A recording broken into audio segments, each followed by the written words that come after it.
design, unite humanity and inspire mankind. Yo, yo, yo, yo, yo, yo, yo, yo, yo, yo. Dum, dum, dum, dum, dum. I'm yellow. I'm yellow.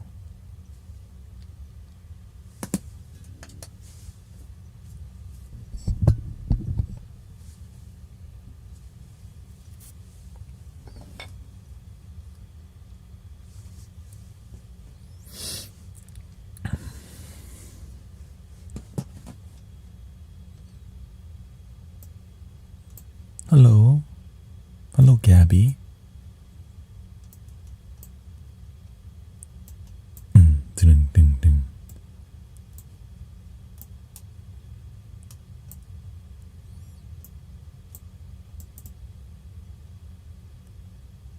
Oops.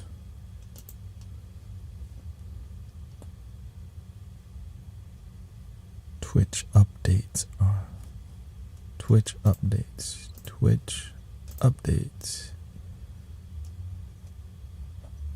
There you go. Disappeared. Good night. Good night.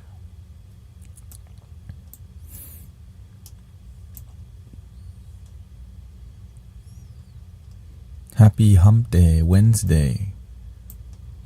That's what they call it, Hump Day. See here.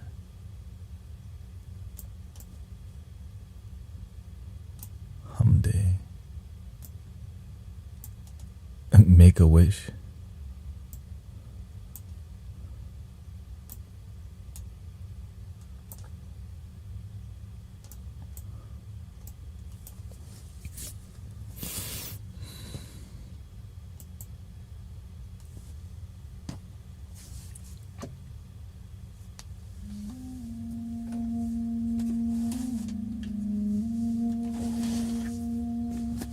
See.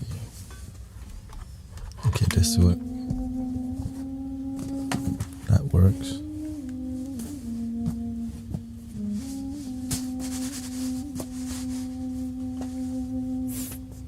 Upload some stuff to Insight Timer. Nah, I just come to see the possibilities. I think the new song is on Spotify now because I saw some. Well, I'm not sure yet.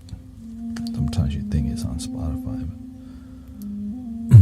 Welcoming me, Kitty Cathy, Brandon Von David,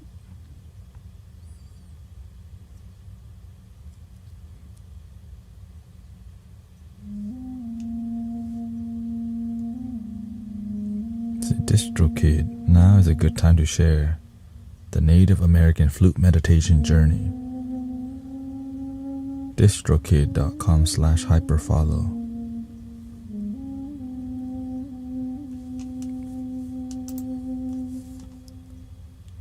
Spot, yeah, let me.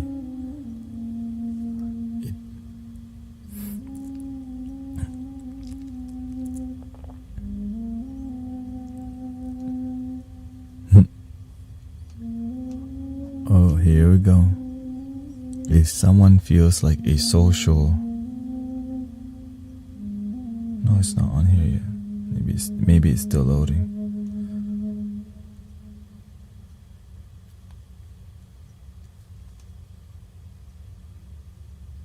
If someone feels like an outsider everywhere they go, and their abusive family is the only place they believe they belong, how should they help themselves?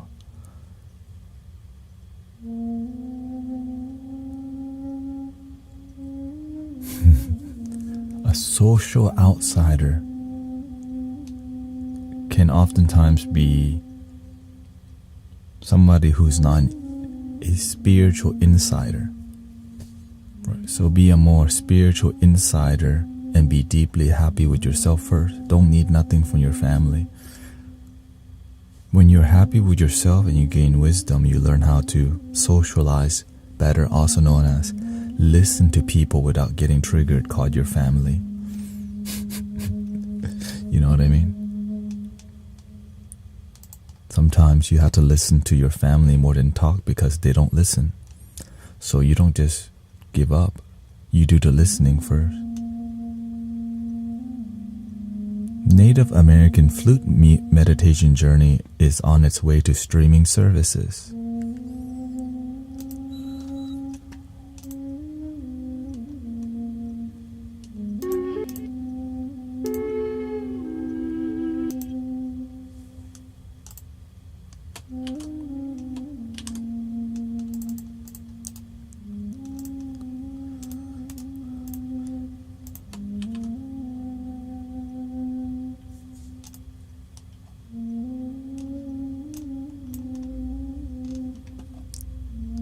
I mean, yeah, I could put this. I can put this in my hyperfollow also.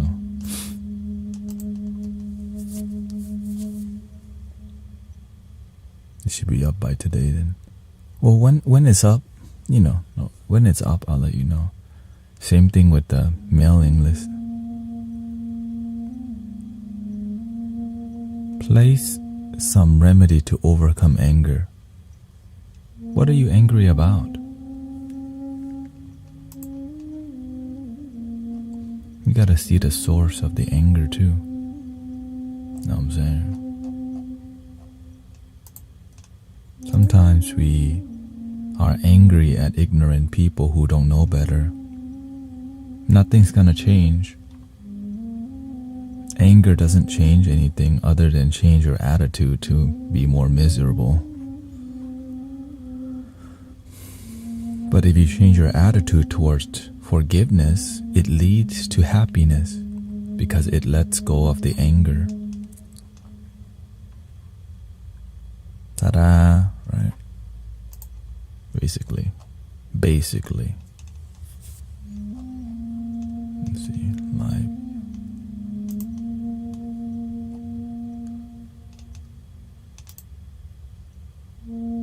The Source Energy Song, Guru Tenet. So everything was good, but you can't use AI images on Insight Timer. A lot of people from Insight Timer has followed me, I guess, to YouTube and TikTok actually. They still people on there like, are you coming back to Insight Timer? I think I'll post music on there, but live streaming on there is not sexy. You have to plan it 2 days ahead. If you're gonna live stream on Insight Timer, the meditation app, you have to schedule 2 days ahead, and you can only schedule 2-hour blocks. I stream for 5 hours, so I would have to schedule 2 or 3 blocks, right? Two. So if you go over the time, it's not on application. It's like secretly on there till you get off, which is not good for your flow. Welcoming Dancing in the Rain. So I used to be angry myself in the past, just like we're angry because we don't know we have other options until we do. A lot of people recently been irritated because why? We don't stay committed to our discipline. It's okay that we get irritated, but don't take action while being irritated, or else you're gonna make a big mess. Right? You're gonna make a big mess.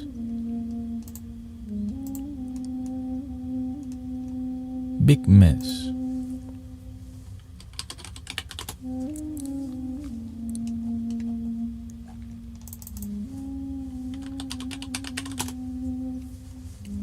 How do you let go? Welcome to Kalasi, Bluebird. How do you let go of trauma, anger, and irritation? Number one, you have to slow down and see what do you act. You think you're angry. You think you're angry, but you're actually maybe really disappointed. You're not actually angry. You're disappointed at the people that were supposed to love you did the opposite. But that disappointment for a long time, you start to blame, and that blame can turn into more anger, and that anger can turn into hatred, resentment. But forgiveness clears it all. You know.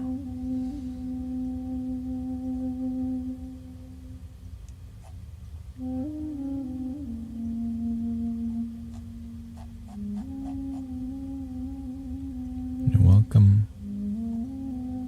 Sometimes people harass you or do you wrong,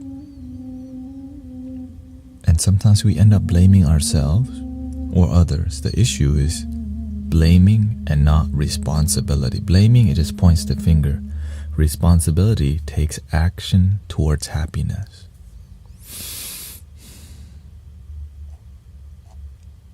Which is very inconvenient because it's easier to blame, which makes you miserable for a longer time. I don't like that. I don't want to be miserable for a long time. But many people may decide to. Why? Because they lack mentors, guidance, and it's sad. Yeah, it's very sad to see people who just 1600 by 1600.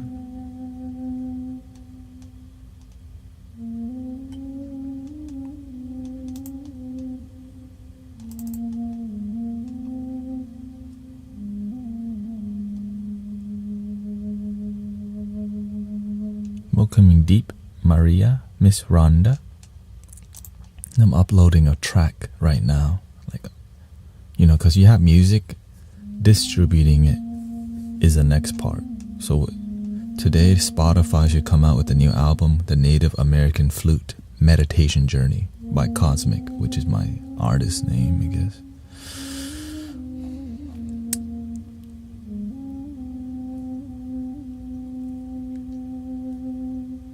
I never fear of any. I'm fear of my anger, yeah. Well, it's just fear. The fear is the perception that you have. Cosmic with a C, but it's in a link in the bio. There's so many people named Cosmic. Maybe I should just change it to Brother Tenet. But I'll stick with it because, makes it more exotic. I can't find you. Keep looking. But that's why there's a link in the bio. Literally. Yeah, it's more Cosmic's a bit more fun, I guess.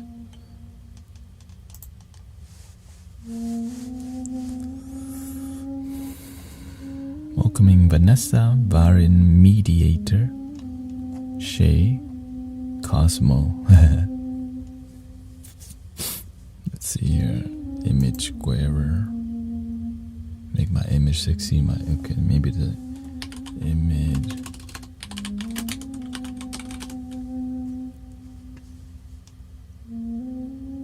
Make image square, but I had to also resize it too, because it's special. Square.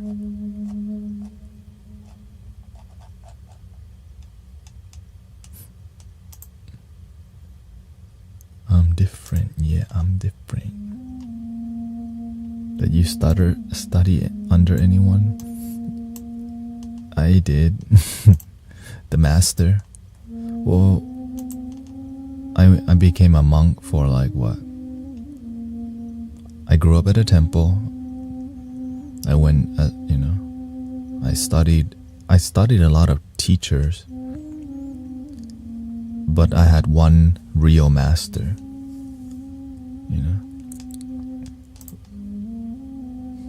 And the real master is in your heart, but having a lama or somebody like that, it helps you to humble your ego, because sometimes we're spiritual, but we don't realize we have a lot of ego involved. The teacher helps us to be more humble, because it's hard to be humble alone sometimes. Even when you think you're humble, you can deepen your humility when a teacher presses you a little bit more. So I'm honored to have a Lama. And in the beginning, I didn't believe in having a teacher, but I asked the universe for it because I knew there were some things I didn't know, and that this teacher or Lama or master can show me. And that's exactly what happened. And all of it is to just create more light workers, more bodhisattvas, and people looking to help others. That's what matters. That people that help people, yeah.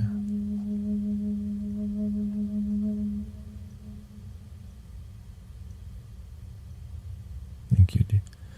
Yes, I see many monks on here, some good ones, some fake ones.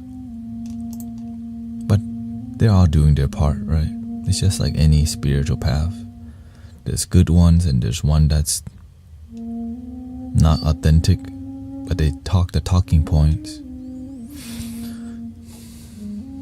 So I had, for you to determine which one's authentic or not, you gotta look at all of them. Where can I get good singing bowls? Online. Good singing bowl is everywhere. But your definition of good will evolve over time. I think you should start with the one that you can afford and slowly explore. The journey of exploring is the best. It's a beautiful thing. Exploration, you know.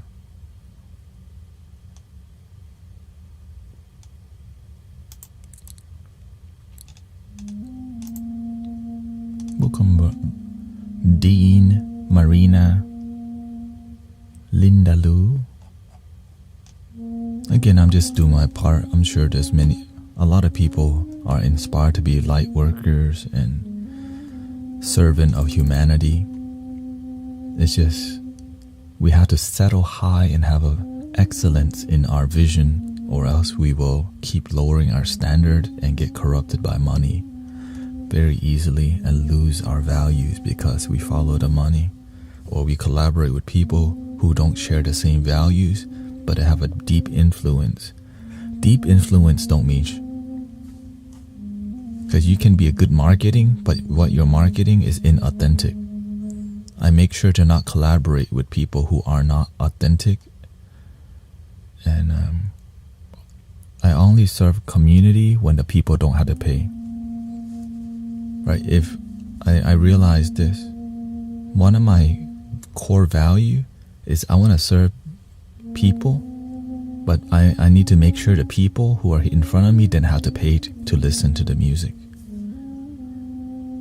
They can donate, but they don't have to. This is one of my core value that I realize makes me happy. Because when there's no money involved, up front, it cuts a lot of spiritual ego.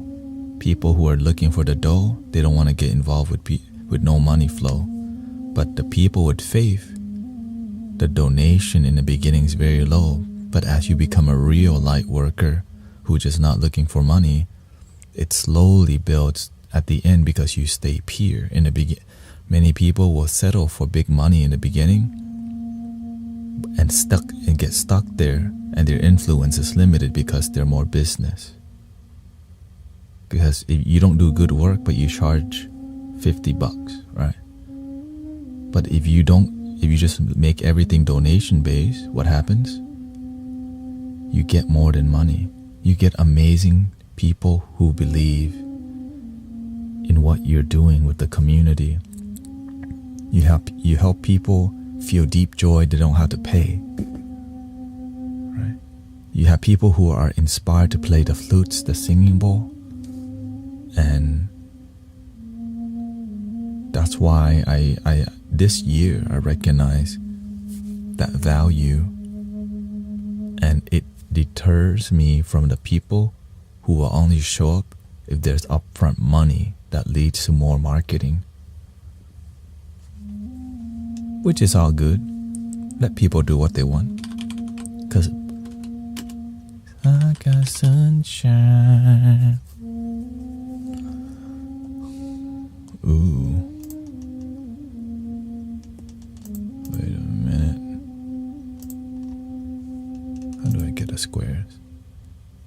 square image.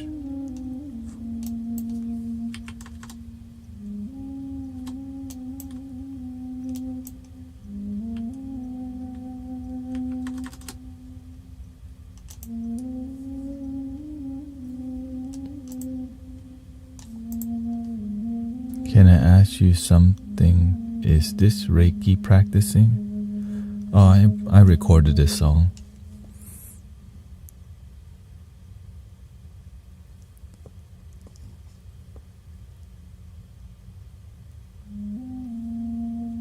Yeah, I mean, I just practice what works for me and how I'm growing with deep joy. Is this Reiki practicing? What is Reiki?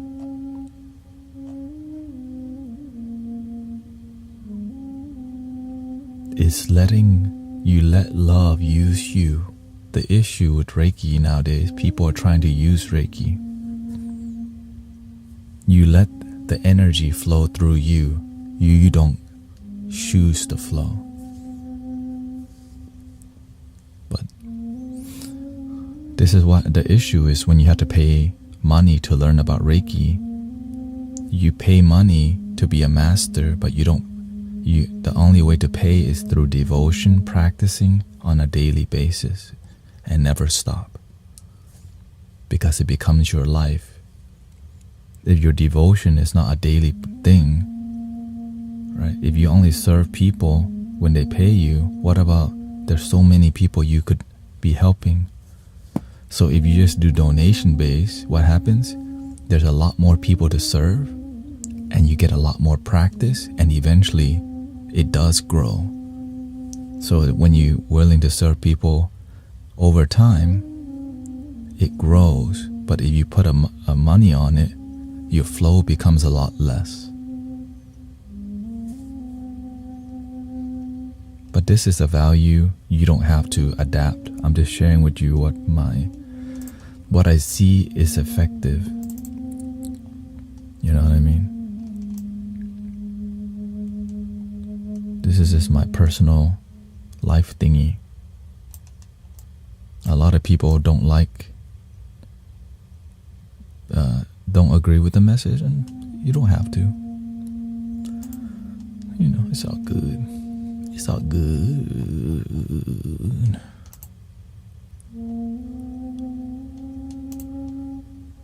I've been advice on self-anger and control father to what? Advice on self-anger control. You want to control your anger? Don't control your anger. Control your breath. The anger is in your mind. This moment, there's no mind. Just right. This is here, no emotion, neutral. But when you have no discipline towards, you're going to be in your mind with up and down, lack of equanimity, which is centeredness beyond your duality mind. The reason I don't like to talk about too much philosophy, because philosophizing is here. You should know a little, that's why we talk about it. But the practice that people don't want to do,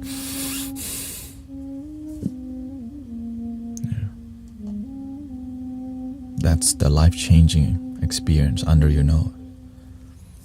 Pep Shamir says, I'm feeling very sad today since my cat is terminally ill and will be euthanized. Tomorrow, will you play the flute for him later? Of course. I'm done with one of the updates right now.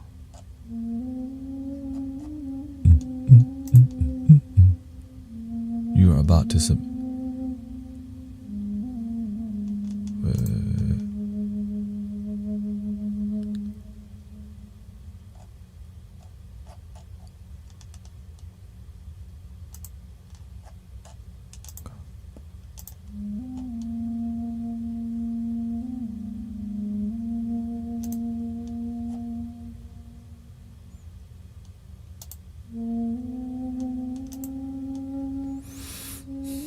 Let's see.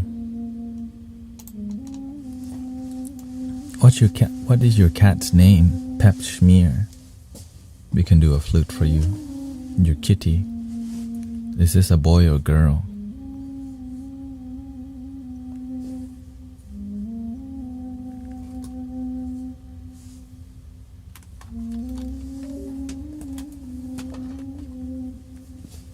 His name is Saki. Soki.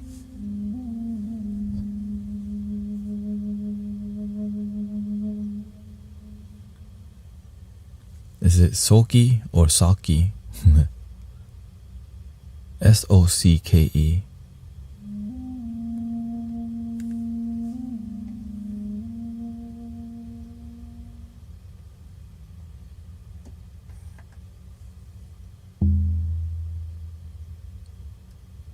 Means sock. Oh. Is it Mr. Saki? That sounds like a boy's name. Saki.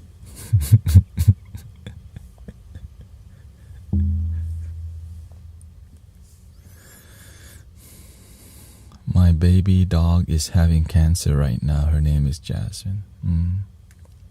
Well, if that's what we need right now, he's a boy, yeah. I'm like, I've never heard a girl call.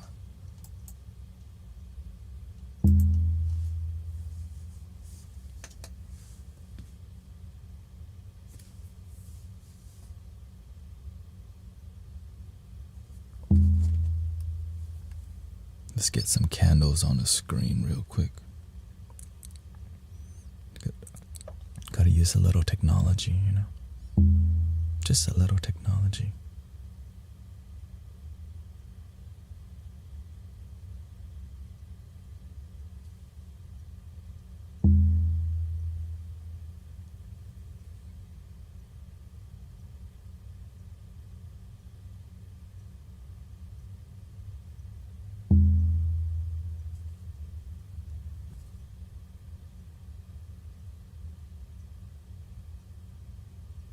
Okay, well, I just manually do it.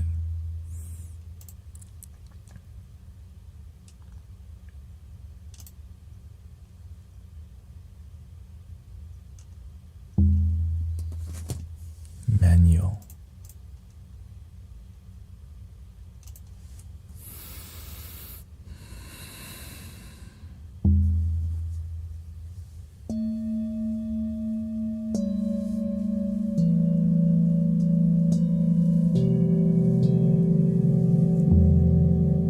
Jasmine, sick with cancer.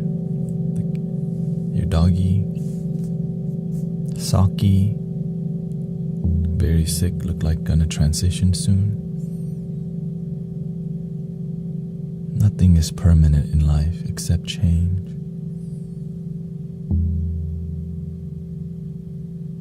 But we're grateful that we even have life.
Life is beautiful.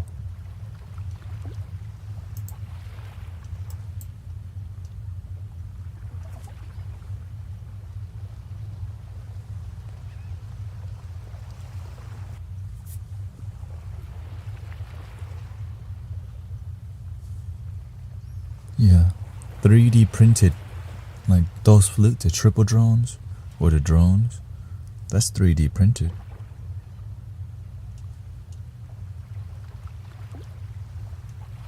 So just imagine that.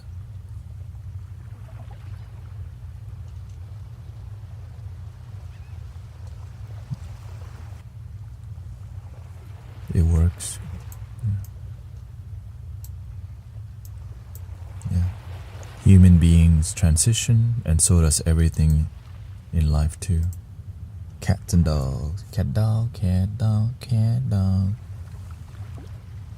Do you use it? No, I don't, but PYN flutes is the source. And it's very affordable. That's what got me to this far. Cannot connect.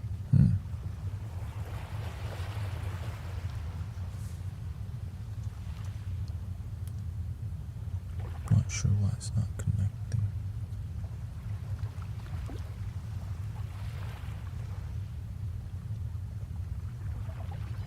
Think you on whatever land you land on. The earth is just another thing you can claim. That's why we have this online community to support. Because sometimes you don't have people who's going to do a ceremony for your cats and dogs, and even sometimes people. And so I'm here to cover what people are not getting in locally. Just do my part. I know, sucks to say that it's not happening. Using technology. Oh, there it goes. Finally. Because this makes it a lot more. If we ever need to get to. How tall will the sycamore grow? If you cut it down, then you'll never know.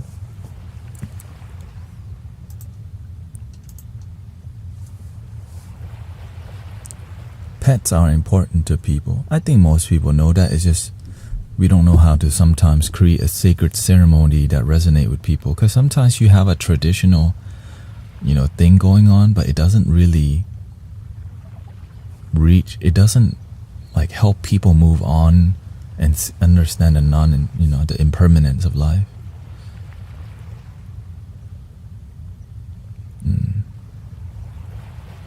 So we're here for it. Do our part, Gotta take care of each other. Because sometimes what I do doesn't resonate with people, but sometimes what other people do does. But you just have to find a way to connect with the modern world, And so that's what my goal is to do. Connect with people and help the world become a peaceful place. And make sure people don't get abandoned. Okay, that's part of. I make sure I do my best. I'm aware that a lot of older people get abandoned by their family all the time. And even younger people get abandoned by their family. A lot of spiritual people get abandoned because, their family doesn't support them in their spiritual growth because they need them to be in a religious box sometimes. But the religious devotion sometimes works too. Oftentimes does. But what about when it doesn't work? So when you cover both religious and spiritual, which is just love at the end of the day, the end, everybody's happy,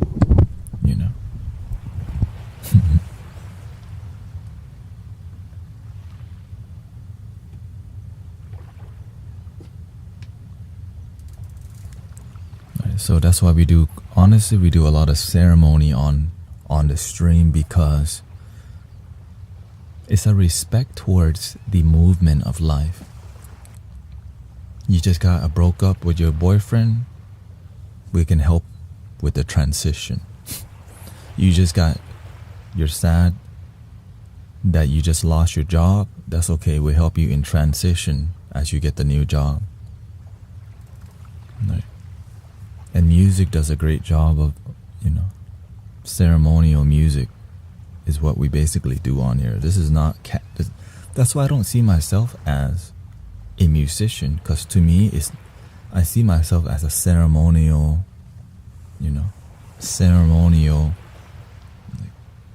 practitioner. And the ceremony, it's just a deep respect towards good and the bad and the ugly in life happening.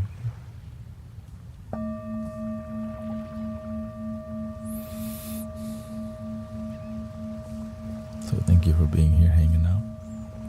How do I stop caring about what other family members do? Be more present. It's simple. We make it hard because we don't practice with devotion. People criticize me all the time on here. I let them, because that people's criticism has nothing to do with my values, unless it does. So I don't just, when people criticize me, I see if it's true also. I don't just pretend to not hear the negative thing, because I'm not perfect, right? So I listen to their insight, because they may be giving me a treasure and I don't know it. So I'm even willing to listen, to experiment. But be happy with who you are, But if you're not happy with who you are, sometimes you're going to be focused on things that don't make you happy. Meet people where they're at. For sure. Well, sometimes it's hard to meet them where they're at when you haven't even met yourself where you're at.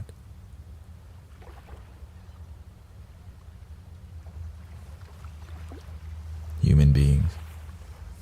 Things will never be the same. Gotta make a change. It's time for us to make a change. Change the way we eat. Change the way we sleep. Change the way we treat each other. Illuminati. All up in your butt. Hey, shout out to Tupac. Yes, that was a rap thing. La da da da da da da da. You attracted me due to being closer to your authentic. You attracted me due to being close to your authentics. Yeah, I think being who you are, you just have no shame, but you have to see sometimes the things you do offend some people, but not because you're trying to, it's just when you're your original self, you're not going to make everyone happy. But when you're somebody who tries to make everyone happy, oftentimes you're not happy. That's why I don't try to make everyone happy. I just focus on me and finding a balance that has to do with inner connection first. Primero is me. Mío.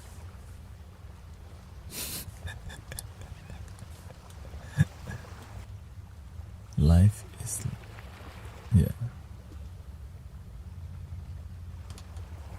Gotta drop a little Spanish on him. Gotta drop a little Spanish.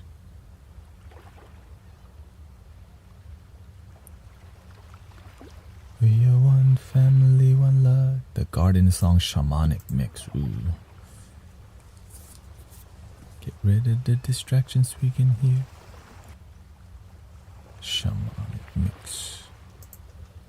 Good morning, Rainbow. Melissa. Timmy Time is here. Love My Skin is here too. Showing your skills. What skill? I don't have skill. The universe has skill. Me, I just have practice.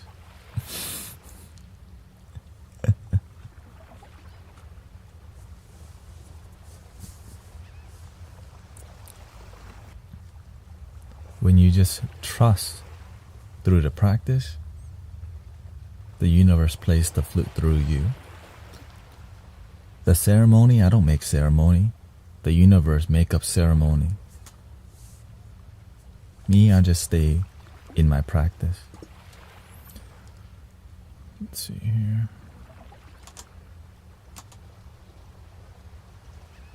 Sunshine. The sun, boom. Hello, sheepdog. Shaman. Shaman. Ding, ding, ding, ding.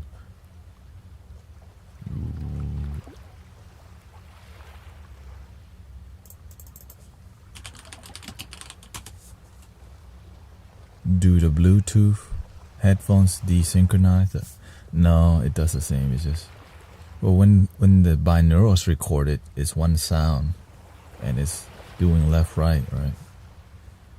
Because I'm using stereo. So at the end of the day, it's actually not. You don't need to be so precise. Like the singing bowls, look. There's no like perfect synchronization. But the binaural helps us to have some sort of yin-yang, yin-yang, yin-yang, yin-yang, yin-yang, because just it's flat. Flat sound, so it creates a gentle dopamine of two sound.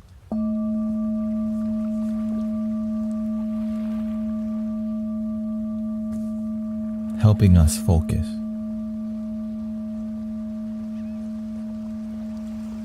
We are one family, one love. Get rid of the distractions we can hear from. Right, so singing a cappella. We are one family, one love. Get rid of the when you add some secondary beat, it helps the mind have more focus. Right. We are one family, one love. Get rid of the distractions we can hear from the drugs. Brothers and sisters in love, let's use the internet, not let the system use us.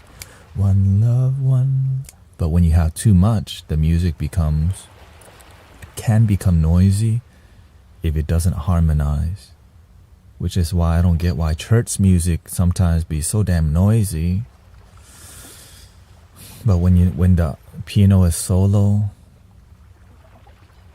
you're like, ooh. Sometimes it's just trying to hype you because they're trying to put on a show, but it sometimes disconnect you when the music too noisy. Unless they know what they're doing with the music in where, right?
But I do this enough to where I just intuitively, when you prepare enough and you just trust the universe, hey, play the fire, play the ocean, ding and dang this thing, ding dong.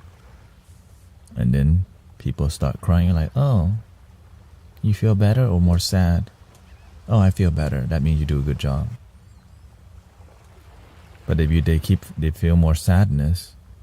Some people do sound bath and don't heal people. They just feel more sadness because they don't know what they're doing. If you're gonna bring the darkness, you have to learn to bring the light too, right? Because a lot of ceremonial music help people to feel sad, but they don't lift them up with something. And then when they lift them up, they don't bring it down to the ground where it's more digestible. Right? But I don't know how to do it either. Magic.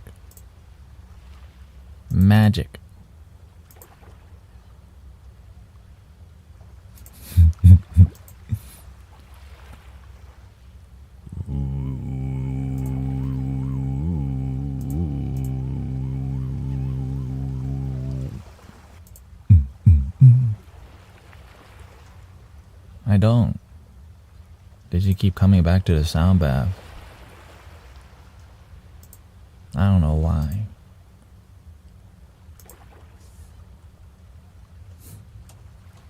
I like the deep. Me too. That's why Adele like to roll in the deep also. There's a fire in my heart.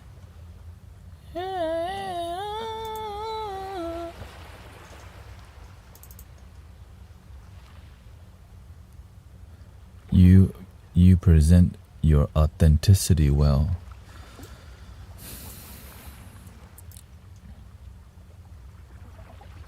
Because I don't know how else,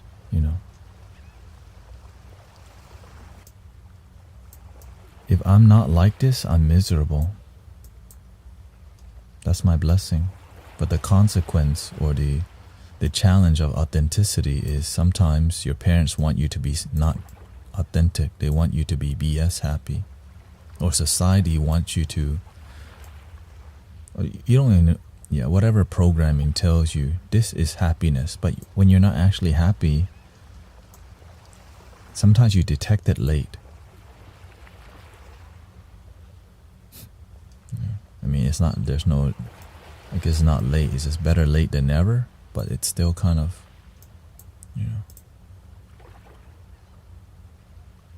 What's the best way to balance your yin and yang? Find your center. The chi is the balance, right? The Christ consciousness, the Buddha nature. The moment is pure. There's no up, down, yin, yang. So when you're out of balance, your true self is never out of balance. It's your perception that's out of balance. So if your perception is out of balance, then you know what to change, which is your perception. Well, how? They always ask, how? I'm doing it right in front of you. Be more mindful, be more present, where there's no duality. But you need the duality because that's what makes up the human experience. But you're not here to just get lost in your humanness. You're here to use it to help people return back to here, or use it to help you return back to your center. When you're centered, you get to help others be centered. But if you're not centered and you try to help others, that's good. That's a spiritual business. Link in the bio. Hello. Kwan Hero. สวัสดีครับคุณลุงอ่ะมีหลายลุงสายรุ้ง Rainbow Rung. It's pronounced rung, but if you read it in Thai, it's rung. If you read it in English, it's rung. Rung napper. But in Thai, it's called rung napa. Wow, that Rung, that's like more feminine name, but it's a more like energetic feminine name. ครับเป็นคนไทยครับมีคนไทยมาบ่อยๆมากขึ้นทุกวัน ทุ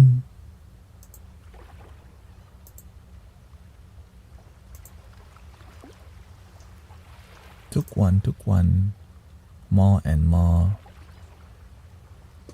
source energy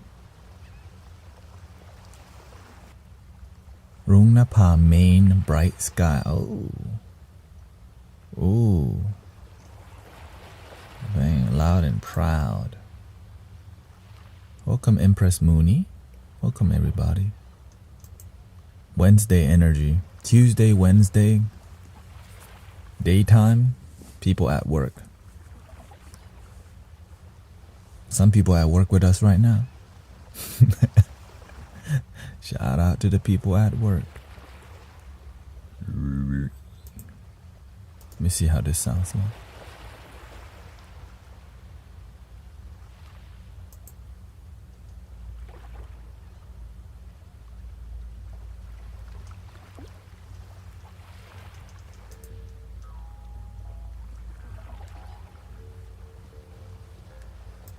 Okay, sounds good. Masculine remix. Fire. 13. This one, why is that file? MP3? MP3, let me see here.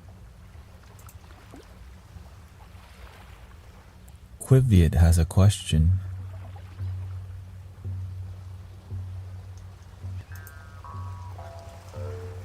That's the one.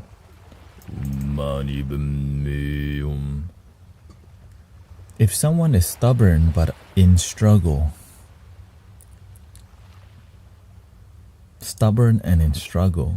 do I listen to them or do I ignore them and let them do their own thing?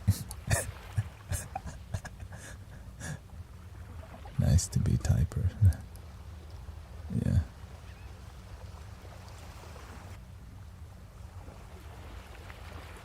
Okay, is this your coworker or is this your mother? You know, your family, father. Your father is stubborn and is struggling. Do I listen to him or do I ignore him? And you want to help your father, right? Of course.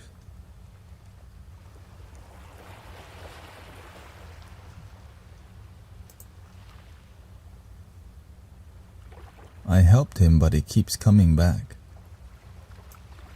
Is your father more feminine or more masculine?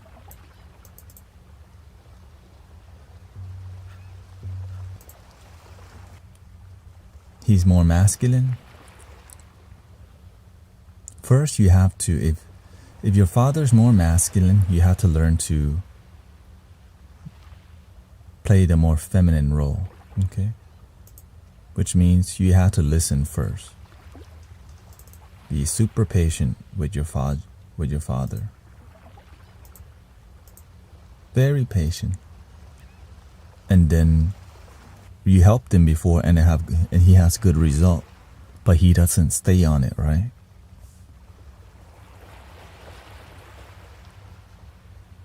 Right.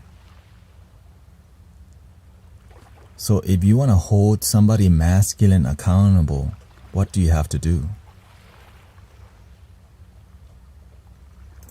What do you have to do to hold masculine people accountable? You have to out-masculine them. You have to use this thing called loving anger.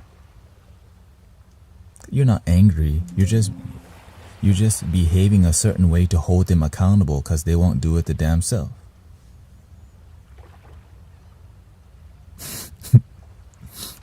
Right? That's the truth.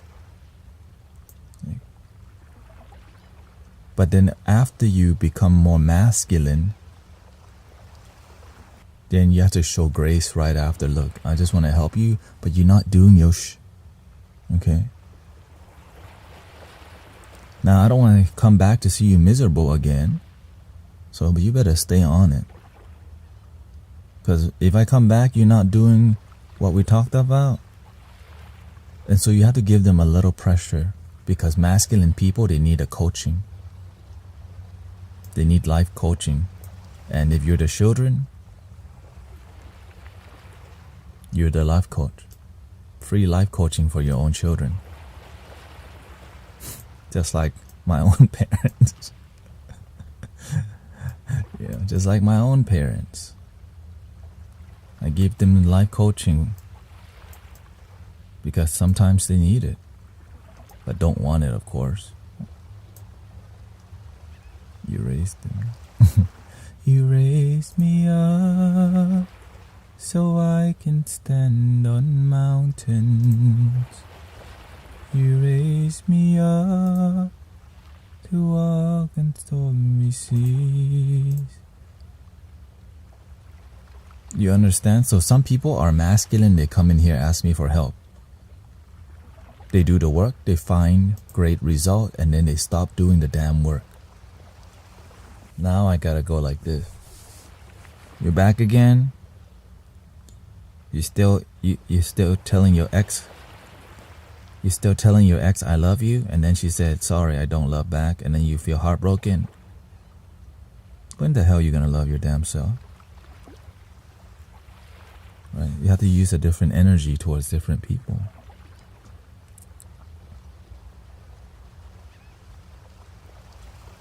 Not you, Jojo. I mean, if you're in the same boat, shoot, you probably need this is a group hammering right now. This is a group training.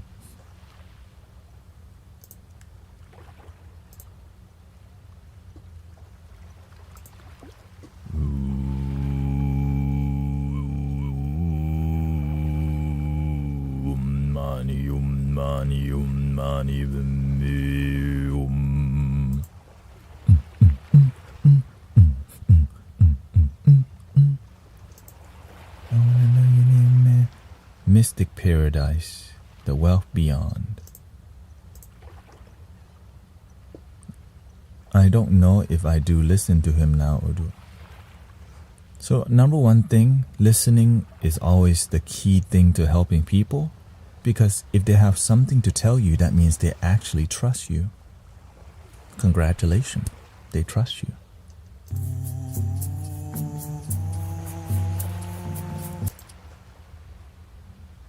Do I even want to upload that mix? Mystical Paradise?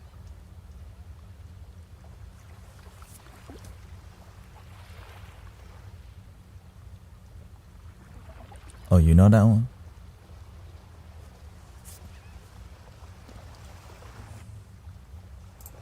Because the audio is a lot better now.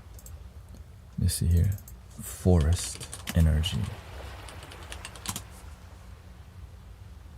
So, for example, I don't try to help people. When people need help, they'll look for you. But you have to be a consistent light. Which means like I'm always helping people on here. It's not your turn today, but it may be somebody else's turn. Right? And so, but when you're constantly helping people, in Thai they have barami. There's a perceived presence that you have because you're constantly helping people would result. Or it's like called an aura, right? And it comes from helping people effectively would result. And when you do it for a while, right? Barami, right? I googled the word barami. It's like, it's a perceived presence. Like it's because people see you in a certain way because of the work that you do or don't do. Not banh mi, okay? Calm down.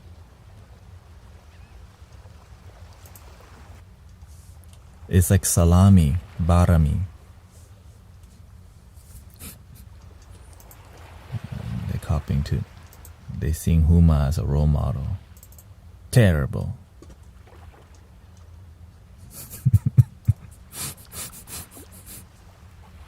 Terrible.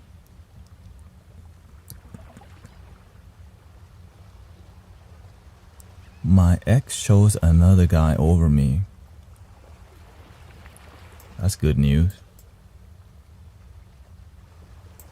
At least you know where to go. Away from your ex.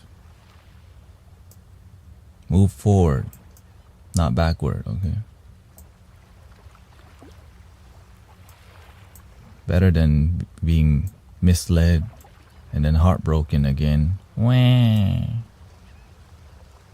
Then you're back here. We do a ceremony for you. I let go of my ex. No more. What is love? They don't hurt me. Don't hurt me no more.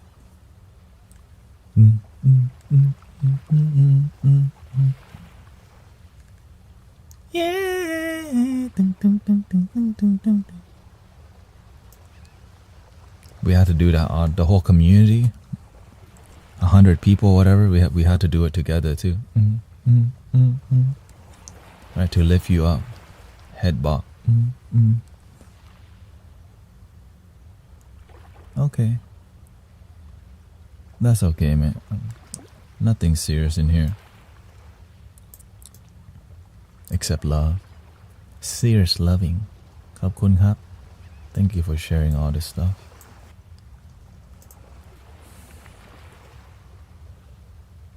Here's a little ding dong.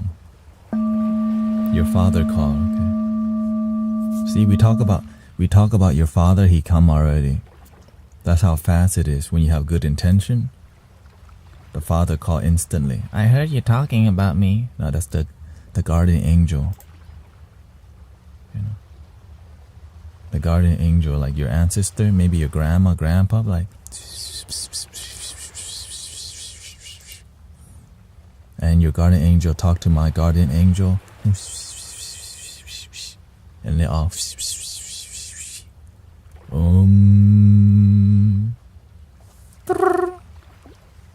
hello, my son. Wah.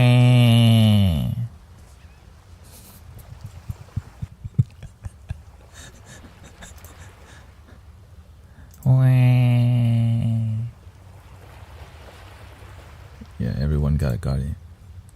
Oftentimes more than one.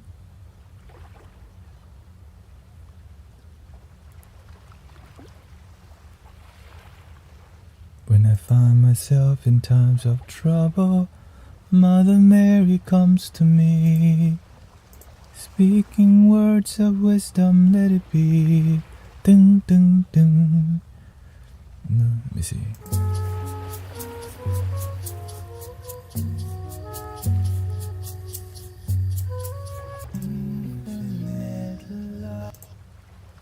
Wealth beyond. Okay, let's see. We got that. That feels more ceremonial, brighter. Sunset photo. Sunset photo. I think this music is already on Spotify. I'm just putting it on Insight Timer.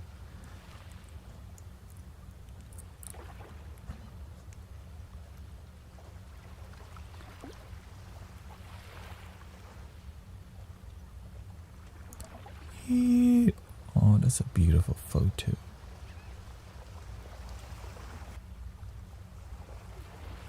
How are you? Oh, welcome, Sushi Monster. It's been a while. You were here last week, or? Not that long, bro. He's doing good. His father is doing good, but fighting struggles.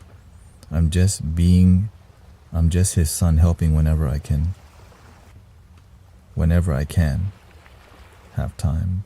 Being in a college is stressful, but in a healthy way.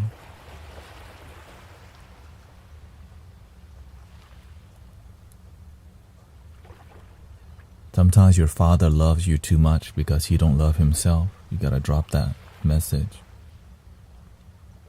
Find your purpose, Father. I don't need to be babysit anymore. But now you get to babysit your father. You know, sometimes you're like daddy's boy or whatever. And they don't learn to find their purpose and their calling.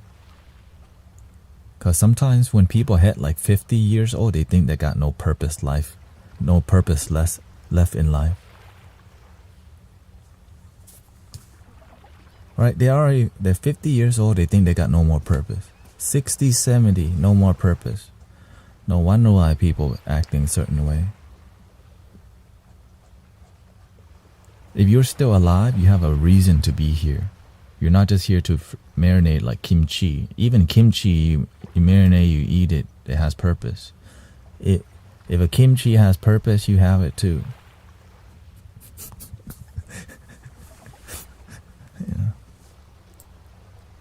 You know, a jar of pickles have a purpose.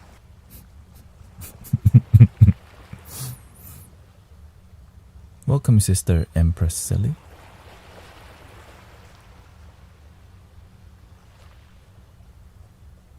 Tropical photo. Tropical photo. Hello, Sister Chris.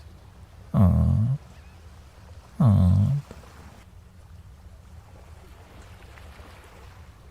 You bring my so serious life into now. You choose to have serious life. I'm serious, but I seriously enjoy my life. Some people seriously don't enjoy their life. Why not? That's all they know. We make the best excuse to be unhappy sometimes.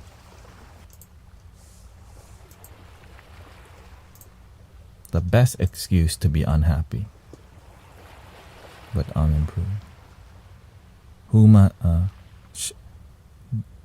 me see. Jerry says,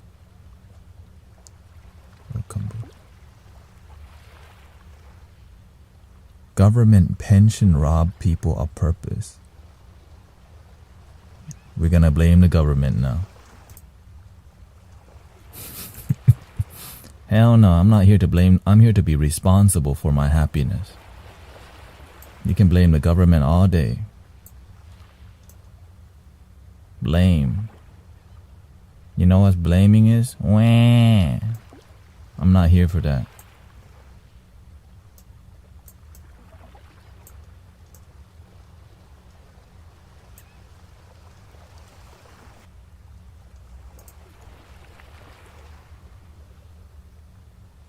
I mean, you can. You have the free will to do whatever you want. But we're here to focus on what will actually help you become joyful and happy, you know. That's why, like, if you like to blame the government, do it. Do it.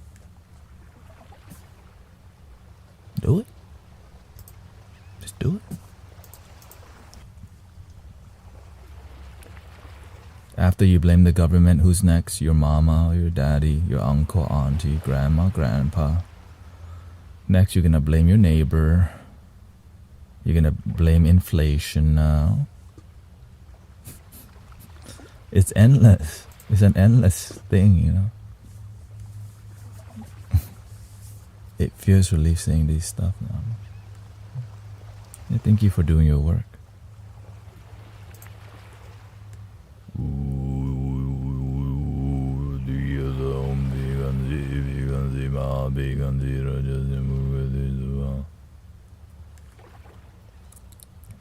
Let's listen to the new songs that we just released.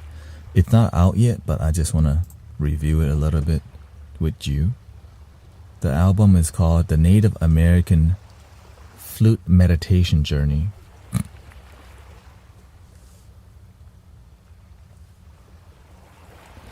Government job is the thing that gives, yeah.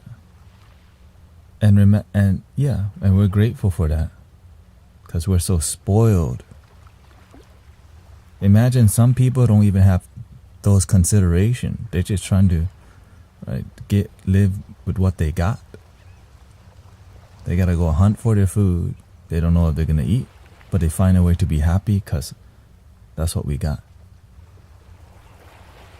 Yeah.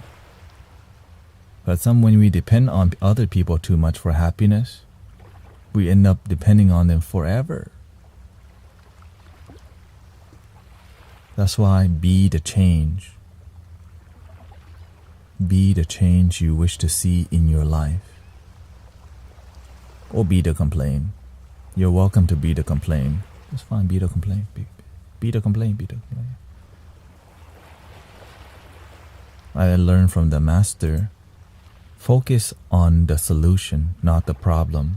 Many people love to focus on the problem because when the solution comes, there's no more drama about the problem no more. Some people just like the problem more than the solution because sometimes the problem makes more money. There's drama to talk about sometimes, right? But when everything is peaceful, the ego got nothing to do.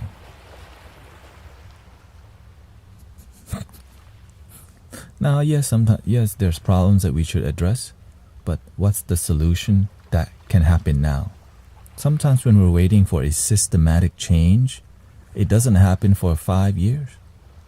Right? And there's people who will do that. But what can we do now is what I focus on. Today. What can we focus on today? Yeah.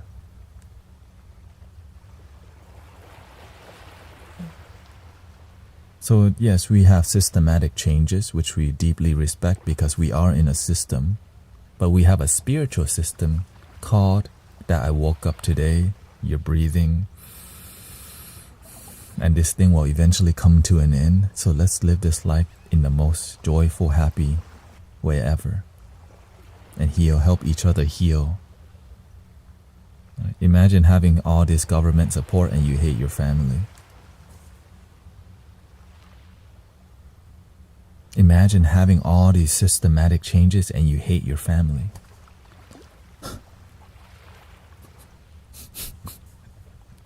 Imagine not having both. The system don't support and you hate your family. So instead, ding dong.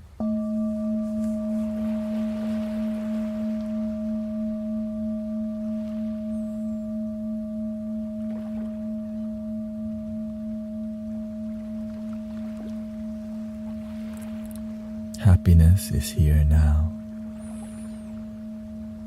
Free from the systematic programming, the parental programming, the societal programming, all the things that limit you from deep joy.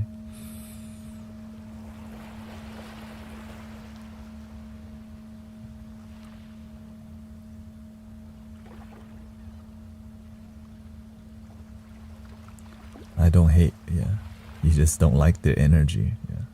And you don't have to, because some family members are abusive. I don't want to hang around with abusive people until I learn the skills to face it. When you don't have the skill to face it, face yourself first. And as you find deep joy, you'll naturally help your family, or don't. Right? You have the free will to not help your family. But the reason we help our family is because you are half your father and mother. It's a great gratitude thing. Because if you don't heal your family, what happens? If you have children, they end up treating you just like how you treated your father and mother. Because you have an energetic trauma or baggage that comes with you not forgiving. Or you forgive, but it's not wholeheartedly. You just forgive so that they get out of your damn life. Which I agree, it's not easy. But the karma involved, you cannot run away from your karma. When your parents bless you with life, energetically you have something to return to them, which is love, respect, and joy. Because they're doing the best they can. Our parents sometimes have trauma too that's unhealed. And we're the result of sometimes their trauma. And we become the miracle child that helps them be more humble, but not completely necessarily healed. Of course, is there such thing as complete healing? But one thing we can say, there is a deep healing where you're a lot happier. And that's what I mean. Ding dong.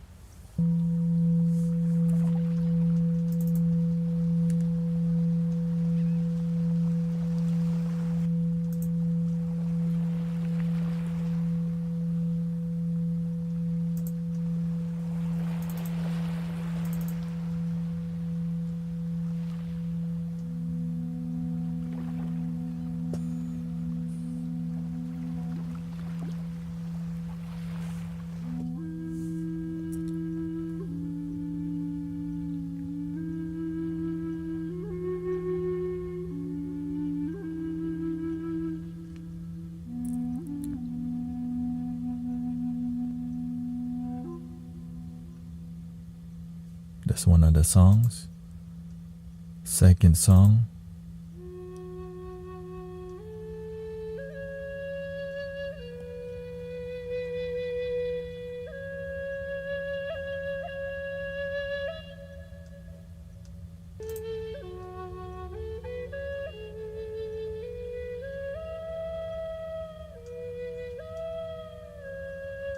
Very emotional third song.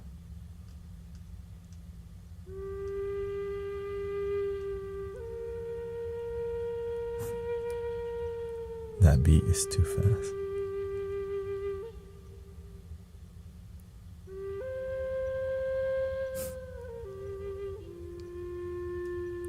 I'm like, are you looking at my loop station?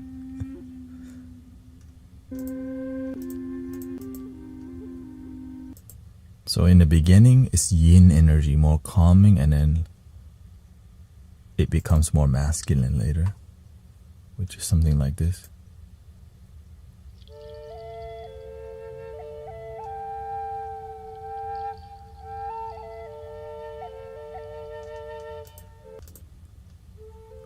A little drumming.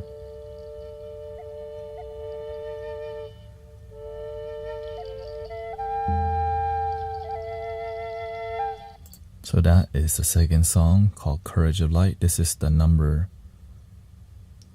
5th song, Soaring Falcon. This is the one that is, this is the number 1 hit so far, right?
The whole album is on YouTube already.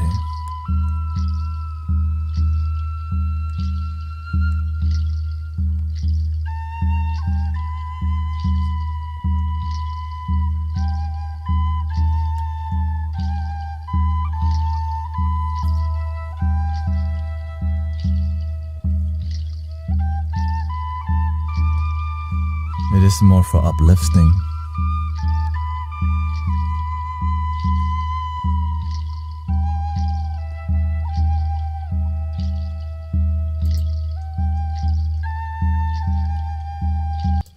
Yeah, so that one's more for uplifting, you know, the vibes. Remember, so I do the yin and yang. This one is called Waters of Gaia.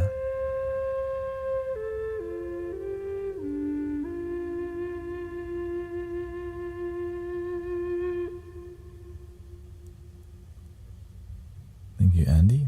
No worries, May.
So again, this is all uploading to Spotify. It's on YouTube right now. The whole album is called The Native American Flute Meditation Journey. When it's out on Spotify, I'll let you know.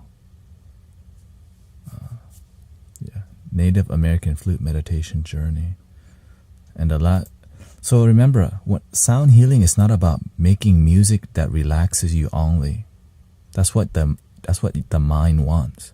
But when you can sit in the discomfort of more intense sound, it helps you to face your intense feelings that you don't want to face.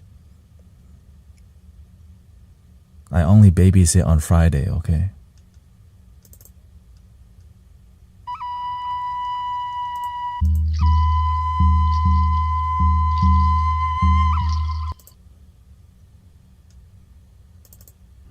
This is the last song, called Shamans by the Fire.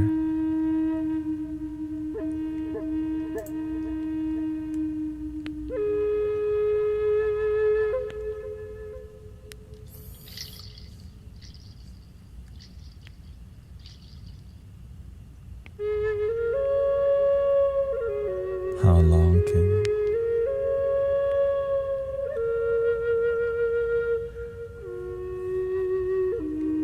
Do it.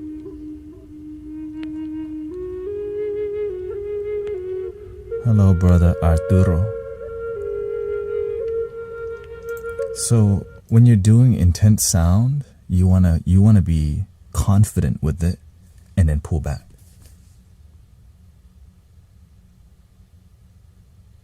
Because you want to show people, hey, look, I know it's uncomfortable, but it's not supposed to be like, you don't grow in comfort zone, people.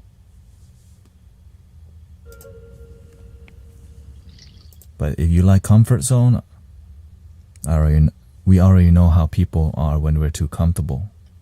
They don't grow. But some people don't want to grow, and that's why they'll just leave when the music gets discomforting or whatever. And that's why there's other sound healers who will play the same thing over and over. What if the sound, it feels like harming? Well, depends on what is the sound healer doing, you know?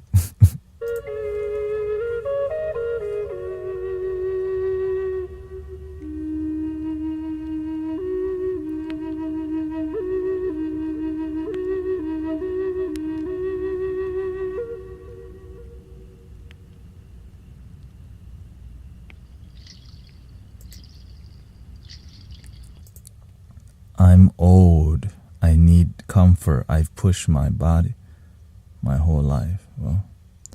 Well, some experiences may not be for you if you like comfort, Laura. You know, especially here, because sometimes it's a bit more masculine. But that's why when you don't charge people money, they can leave any time. But imagine you had to pay for it. You'll sit through it. I paid $50 to be here. I don't even like it. Like, oh, I heard this. He's doing the same thing as the last 3 times. I'm not coming back no more.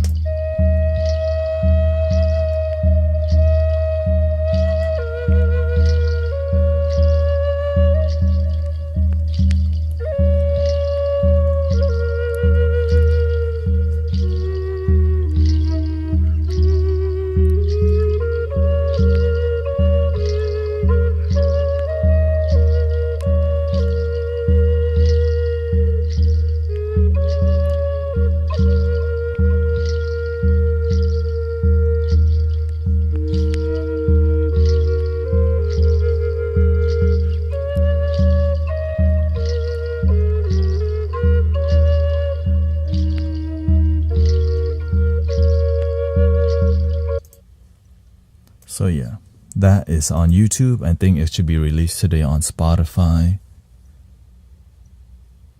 So just thank you for your constant support, and I'm just doing the best I can to, make things to grow with you. That's why you see me constantly changing. Wouldn't say people don't want to grow, just mentally stuck. Yeah, I mean, same difference. The thing is, if they're mentally stuck and they're not open-minded, and they know they're not open-minded, who's gonna tell them you what? Open your damn mind. Right? That's like, how dare you? You don't know my life. You don't know me. You don't know what the heck I've been through. You went to Clearbrook. That's a private school.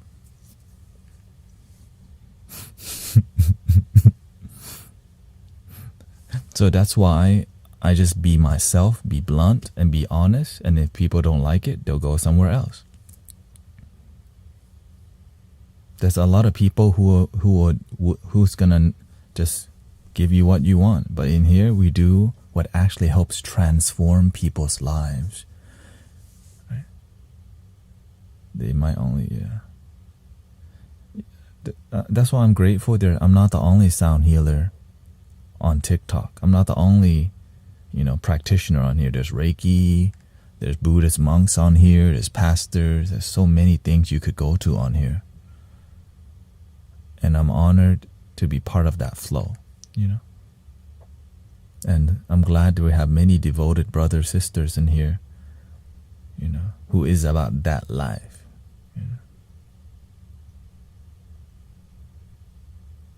Okay.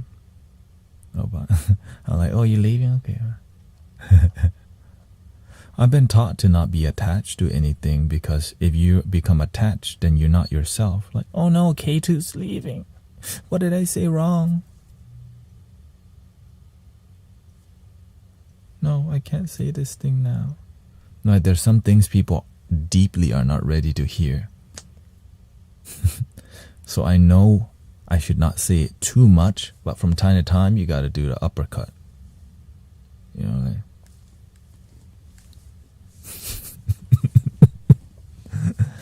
Right, because it's the uppercuts to the ego. Oh, okay. Okay. Have a good day, Sushi.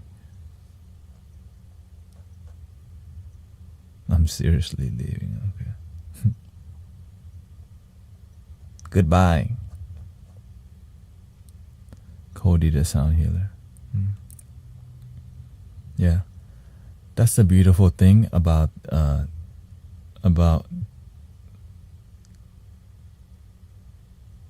having options. You get to explore. Right. You get to explore what you like and what you don't like. Yeah. My cat is constantly reminding me.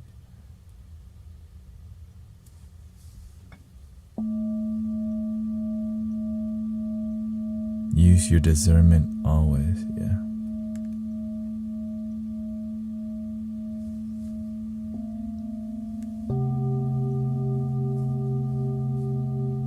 But also learn to see what is your calling, your purpose.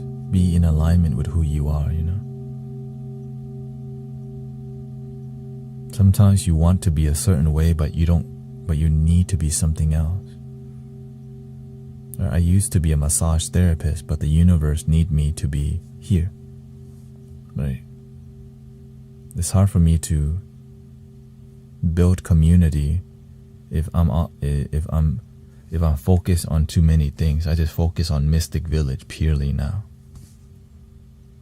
Like, why you're here is why it's all I do. It's all I focus on. How can we create authentic experiences that help heal and bring more peace and joy to brothers and sisters, and do it, with unconditional love. I have CPTSD. Been in therapy. I do see both respect and do have, Yes. And thank you for, grateful that there's therapists helping people out, because we all need to help each other. The more resources we have to helping people, the better. And of course, the more that it authentically helps people is a great thing. It's just it's like not all therapists are the same, Some therapists don't match you, right? And some therapists do, but by the time you find it, sometimes it takes a lot of money, but some people have money, some people don't. Right?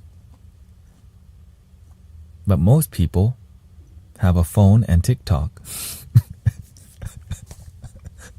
Right? So y'all just being here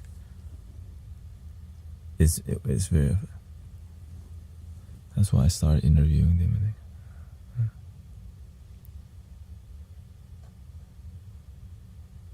Oh, okay.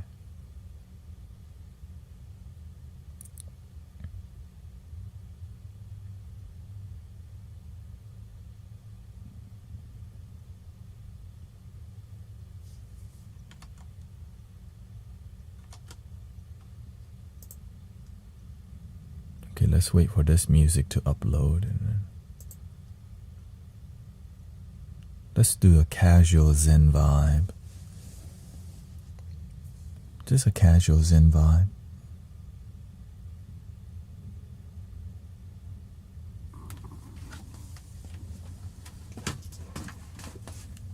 Yeah,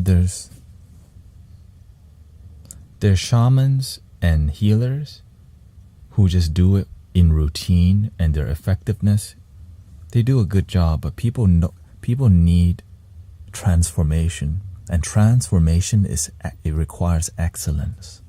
Not just like good job, buy my ticket, sign up for the workshop. And so that's what I stand for. That's what I've been taught. How to benefit most by your healing sessions? Listen deeply, contemplate deeply, and when overthinking, learn to let go by being more present.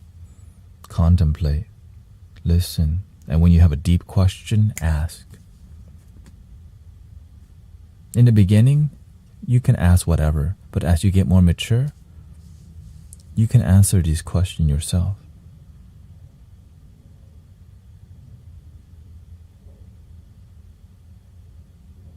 Because the inner master is already there. The master you're looking for is your own heart, your own happiness that's within, the Buddha nature, the Christ consciousness, the divine, the Holy Spirit, all these sacred things, just one love already within. And we're all connected to this one love. But you got to start with you first. Yeah.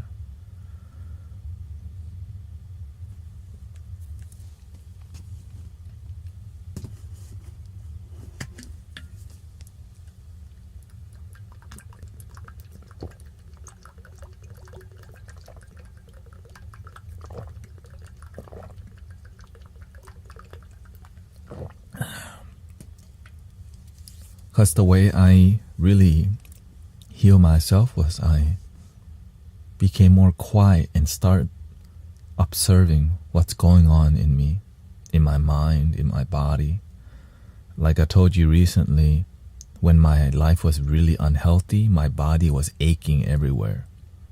My shoulder had spasms. My eyes had like cataracts. Like it's blurry.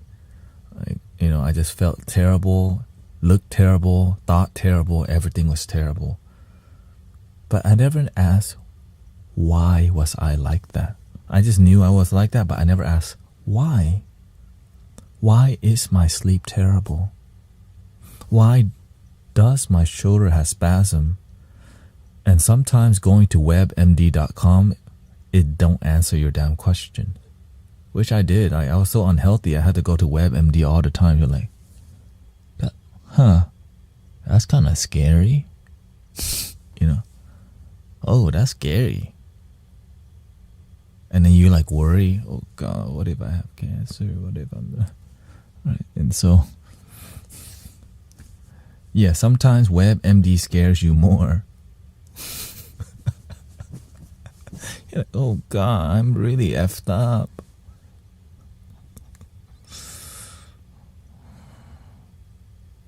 I'm drinking water, okay. Maybe it's whiskey. All my exes live in Texas. That's why I hang my head in Mystic Village.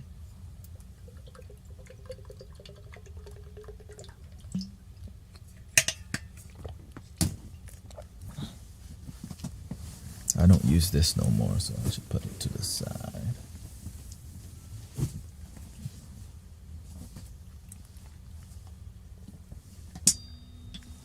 So I can put this in the back.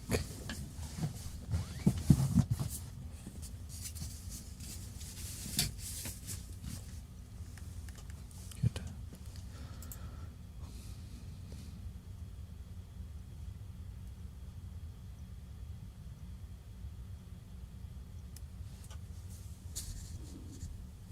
I could put this in the back.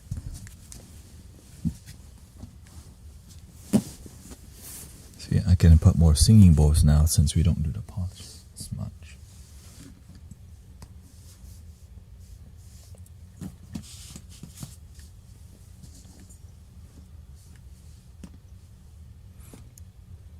The bottle is good. Oh. No, it's the mics that's good.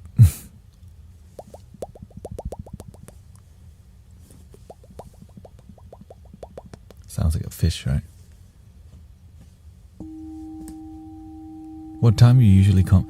I usually come on here around 8.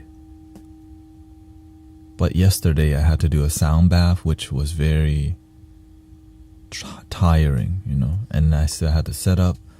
When I do a local sound bath, I have to lug all the gear, speakers, soundboard, prep, right? 2 speakers, the incense, the mic stands, the microphone, all this stuff, the flutes, the drums, singing bowls, and then set it up and do an excellent job. So that requires literally 3 hours, 3 to 4 hours of putting everything in the car, unloading the car, packing it in the car, unloading the car after. And usually it's just, no one else gonna help me because it's your dream. When I get there, Sister Shirley can help, or when I'm done with the event, there's more people to help. So they can help when it's done. But setting up is oftentimes just me because that's what it takes, But I'm now what I could do is not stream whenever, to sleep earlier. But I need to prepare for the next day. So I don't have to do it, But of course, moving forward, the goal is to be more disciplined, and that's why I'm leaving the temple as a volunteer and just being a lay, non-volunteering, go to the temple. The new flute, I've been enjoying this flute immensely.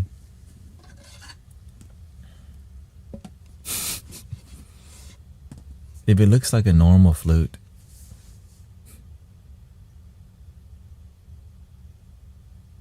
like in here we have non-normal flutes.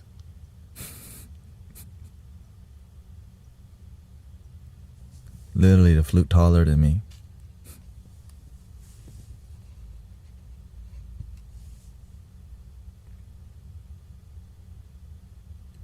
I found a new meditative form.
Can you see?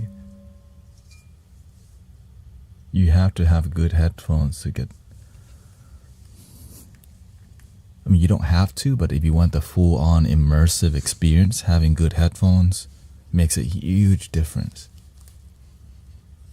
I think once you get headphones on it, unless you have dope speakers, like stereo speakers,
so sideways is like this.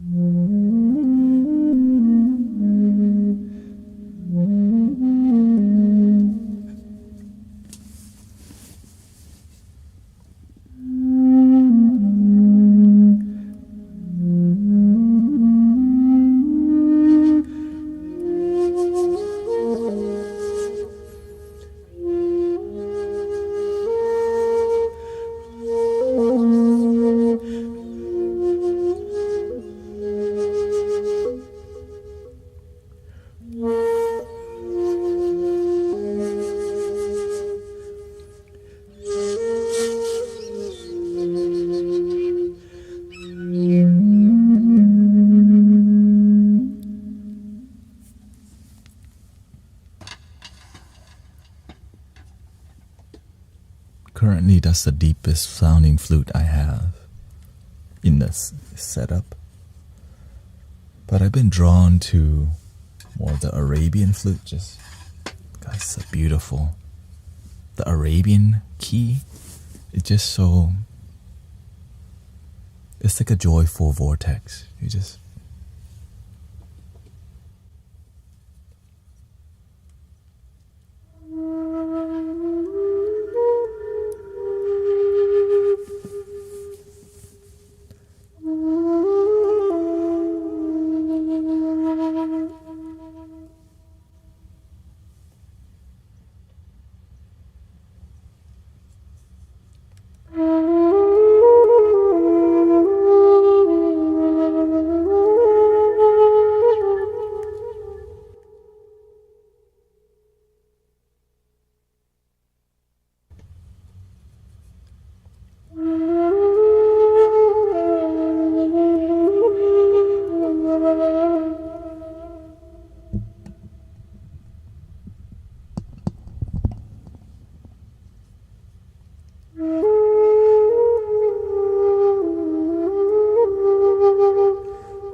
because it's a journey music, you know, so beautiful.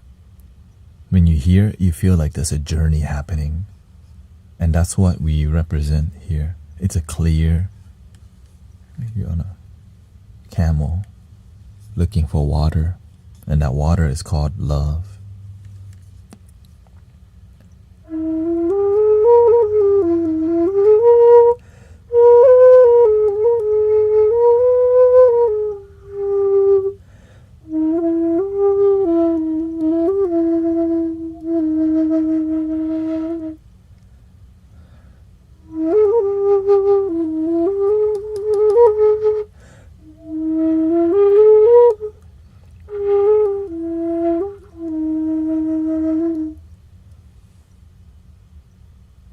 Where's the sound effect? I turn it off. Turn it off so you can hear what it sounds like without effects. One of the key is when you can sound good without effects. When you turn it on, it sounds freaking amazing, right? But the whole goal is you want to practice without effects, just to see how you actually feel like sound.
What you perceive as mystical is more of what your mind thinks is mystical.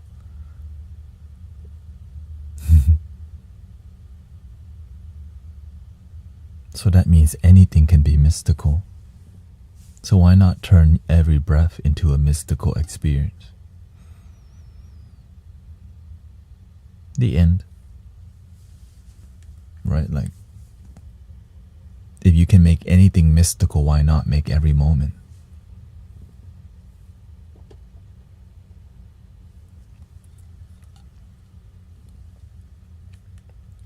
Thank you, OG man.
Of course, when you've done enough of the Arabian flute, you're like in a certain consciousness of humanity that connects with the Arabian. Could be Jesus, could be Islam culture, it could be a Middle Eastern culture, right? It could be Aladdin, it could be anything. So there's a certain consciousness around it. But when you switch the sound,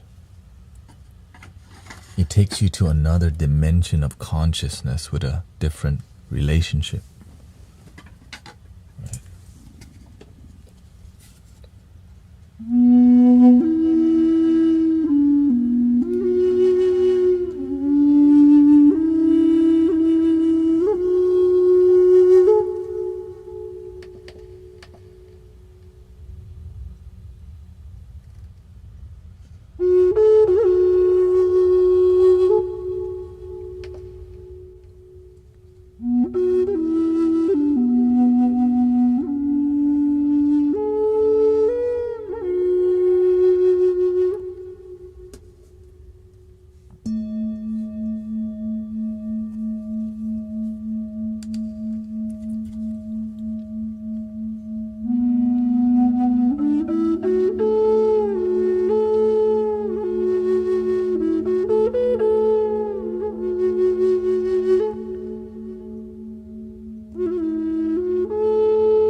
So essentially what I'm doing is I feel the whole culture,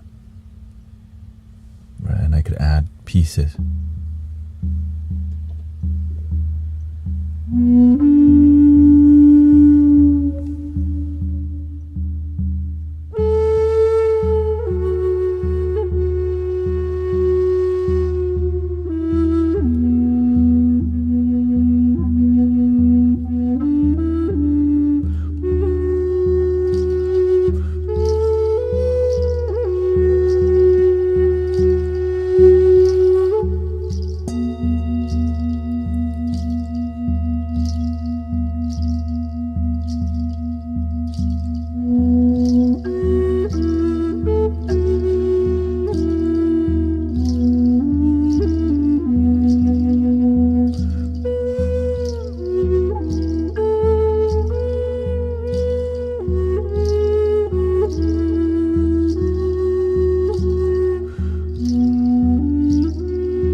mani padme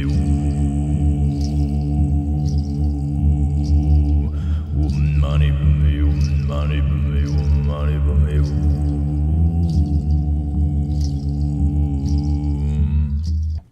And then I just merge the shaman experiences together, whether it's Tibetan, native from the north, native from the south, the indigenous.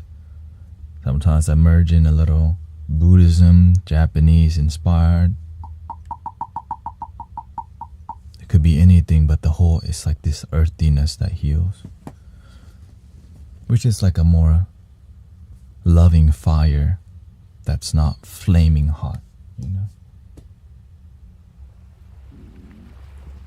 Right? It's not like this. This is when, if this is more like, okay, people are not doing good, we need to push something out. But when it's gentle fire, it's like this one.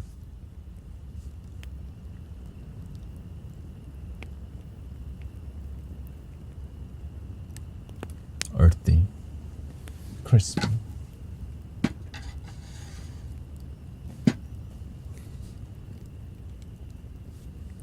Hello. Crispy. But sometimes they need the ocean energy, right? Ocean. And so the ocean energy has something a lot different. You know, you hear the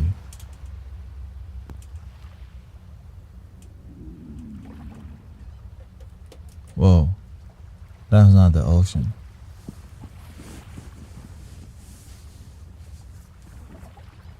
That was a boat creaking in the water.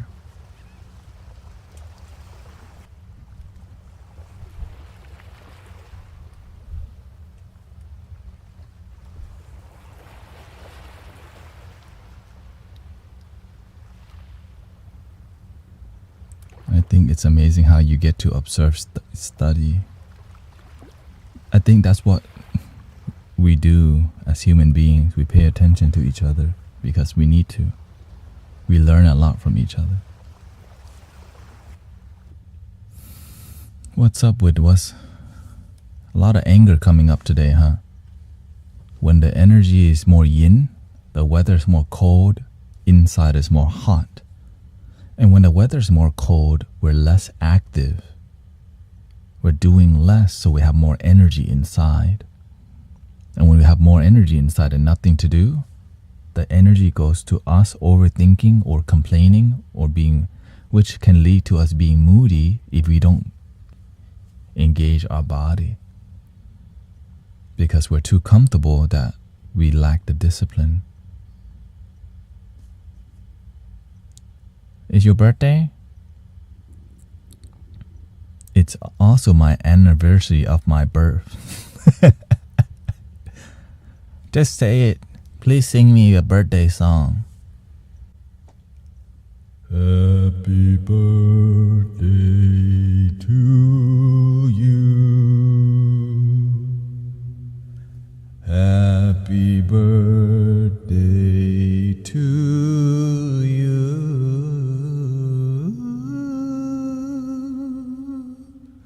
Happy birthday to Natasha. Happy birthday to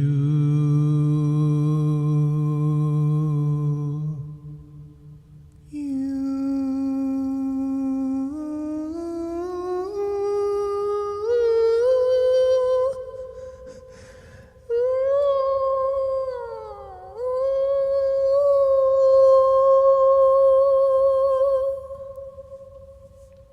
Drunch.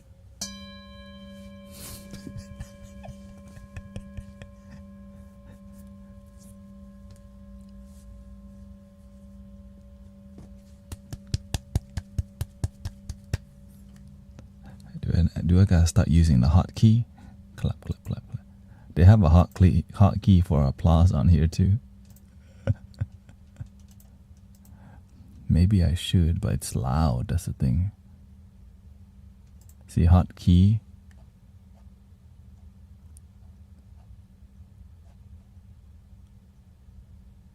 clap. Control A. Okay, here we go. Let's try. Oh God, let's see how loud it is.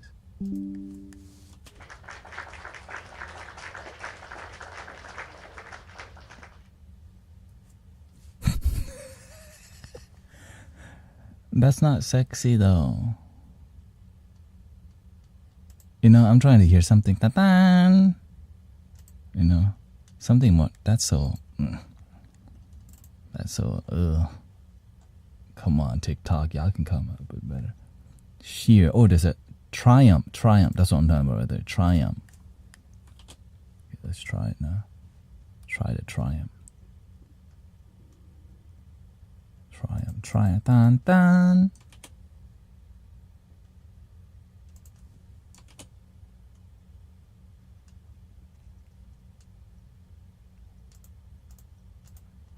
Not working.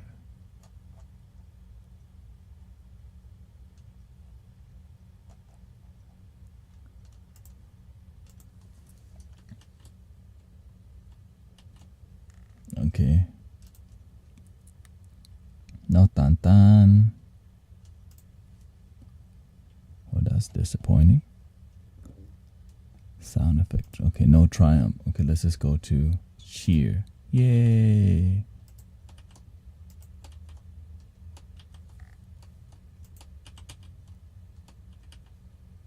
Okay, no yay.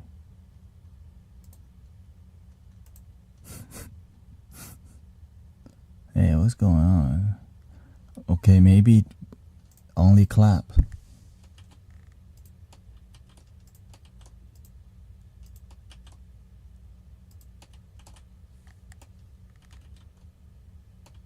Okay, now it's not working.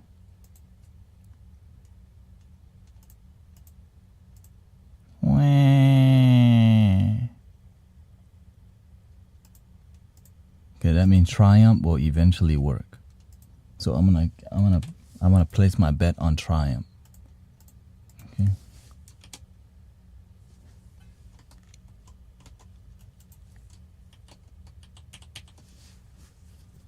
That's okay. Next time. Can you believe it? It just worked one time. That's like buying one of those poppers. Pop. Grateful for my... Thank you, Andy. The last note, though. You know, drama is really a good way to help people be inspired to practice.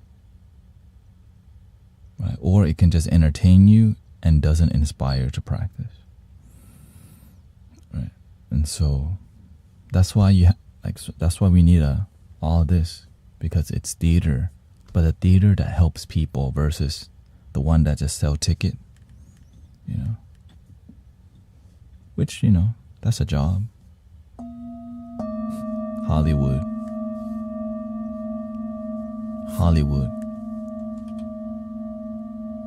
Nothing yet.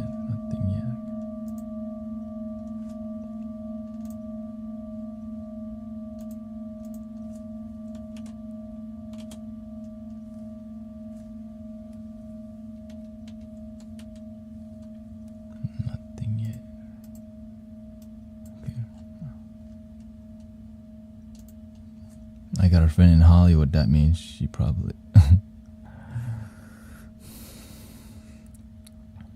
Welcome, Vanessa.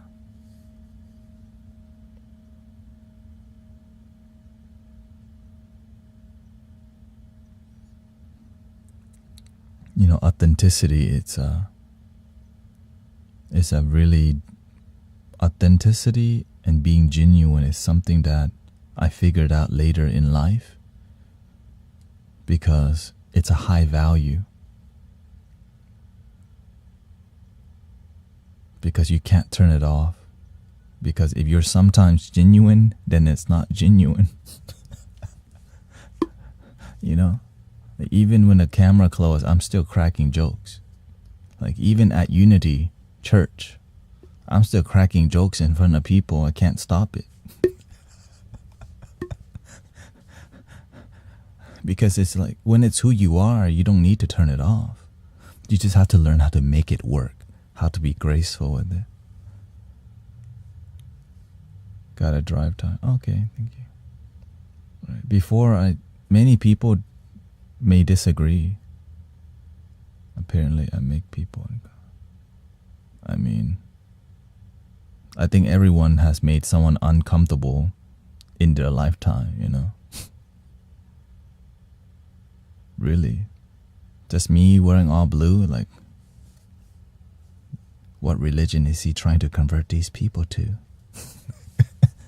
Like, love your damn self? Ism?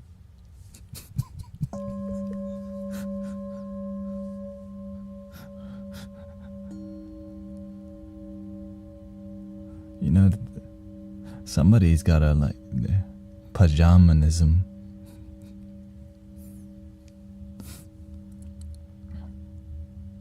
Even the humor, sometimes it can be seen as disrespectful, right? When you crack jokes in a ceremony, or when it's more of a healing, that's why I'm happy you're not collaborating with people. Because if I can't crack jokes, I can't be me. I realized that. I'm like, first, if the person attending have to pay, not my kind of event. And if I can't crack jokes, that's not my event. Right? If you attend and you pay something, I'm probably not there. And if I can't crack jokes, maybe that's the last time I do it.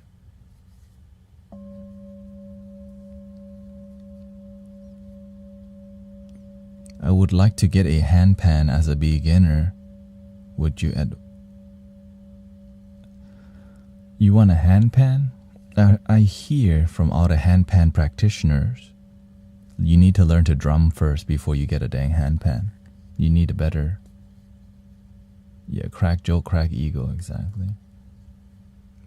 There's a reason I crack joke. It's not just, it's because when your mind's uptight, the joke's like, oh, I can just chill the F out. Like, just be whatever. So it loosens people up to where they don't have to pretend to be spiritual, and right, they don't have to do the full lotus. If they don't look like this, it's fine.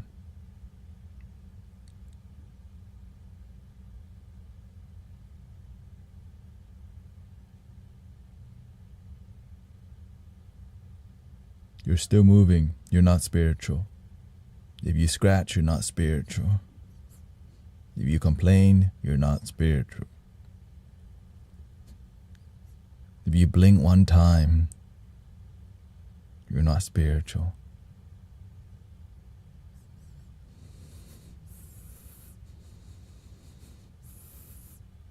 And so people just don't show up to your event. Golly, I'm trying to heal and deal. Can't even blink around here.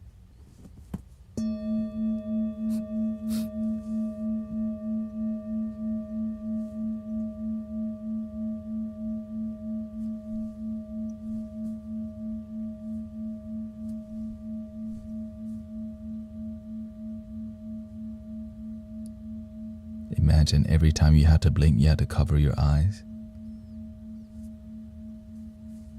Dude, that's a meditation right there. Mindfulness. Every blink, you gotta.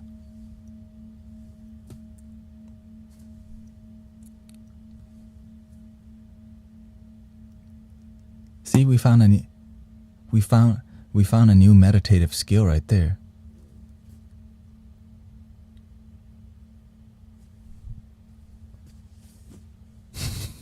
Dude. I'm imagining 100 people, if they need to blink, they gotta.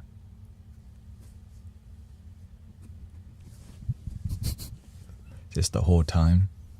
Or just keep your eyes closed, right? I was sung happy birthday today, my brother. Happy birthday. How old are you turning? You're not a statue. You're not spiritual. Yeah. Oh. But I do respect the people who's willing to push that hard, because that's what I used to do. And I still do it. It's just more about as you become more mature, focused, you're naturally gonna be more calm, but you don't need to be all like,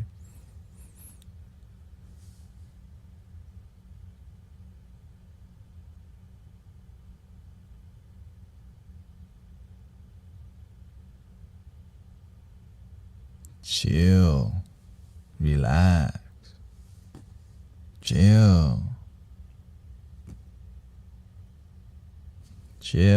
okay? Don't out meditate me. You're meditating too hard. Stop, you're meditating too hard. Don't out meditate the teacher. Oh yeah? Huh?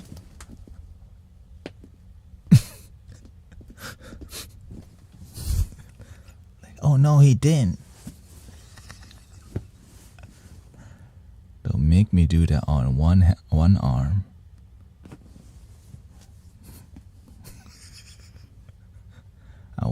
I one punch man.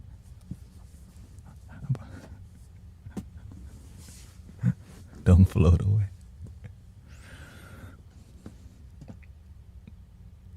And that's why the universe led me to doing my own thing, because it made me like uncomfortable that I didn't feel the genuine vibes at spiritual gatherings or events.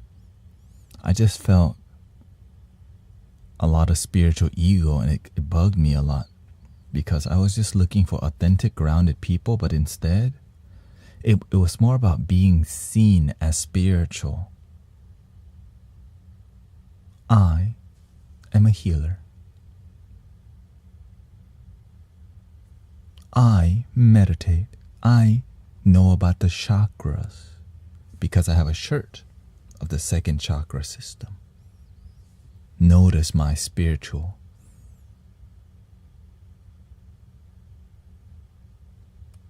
Because when you first become spiritual, you don't know what the heck it means to be spiritual.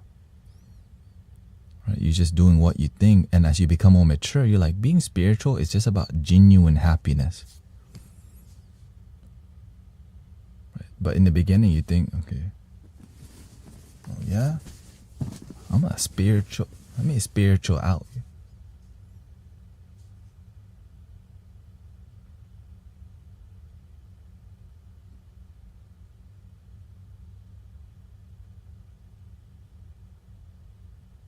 What you got?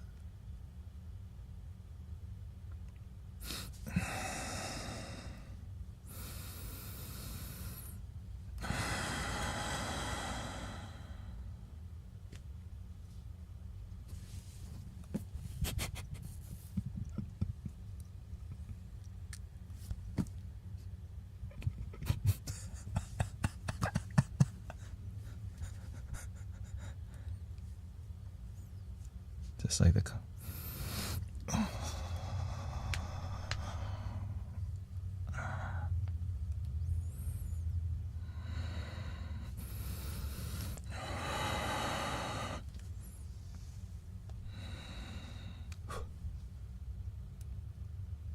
cancel that last part. Cancel the last part, okay? That my sassiness showed. I'm sorry.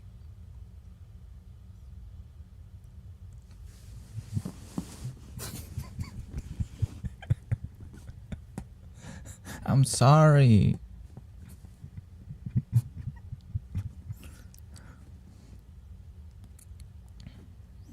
I've been to a sweat lodge once with spiritual people.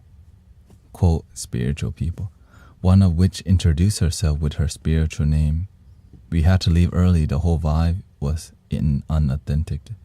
It's not to them. To them, that's all. That's where they're at in the spiritual journey. You know. Didn't realize you could do spirit. I'm doing spiritual comedy for you.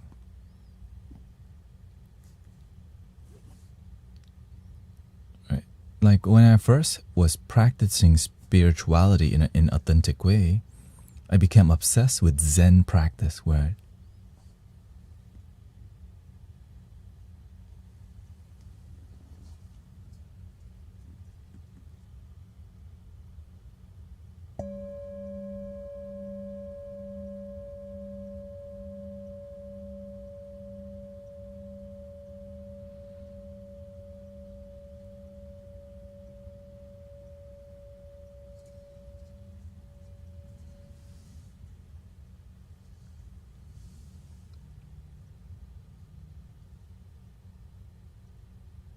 even my blinking was Zen. I made sure to be aware of my blinking.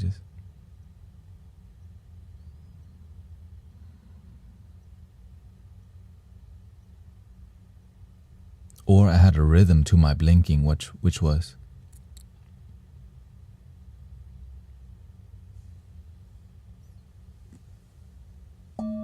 invite the mallet to the ball. Don't strike the ball.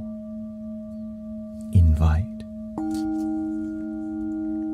Oh my God, I'm not Zen anymore. I'm sorry. Don't judge me. I hit the lantern. I'm sorry, Master. Wait, the Master's not here.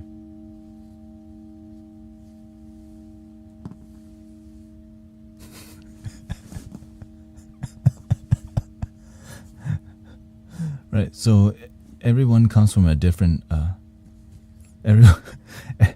everyone comes from a different training, right? The Zen training is intense, but it's training so that when you're out in the world, you stay grounded because you've gone through an intense training of Zen, right? But you're here to make your life work. We can definitely be addicted to tight practicing, right? To be so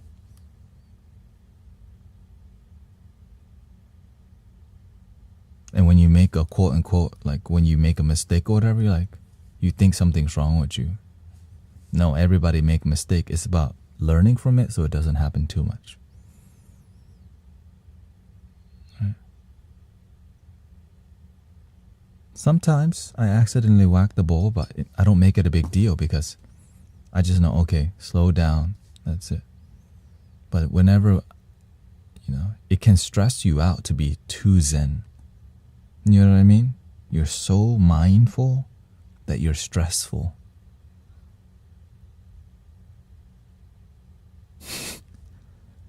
Have y'all experienced that before? You're so mindful that you're stressful.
But you can do the same thing, but present and enjoying, right?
So that's why for you to be more balanced, you have to sometimes try to push the extreme of what you know.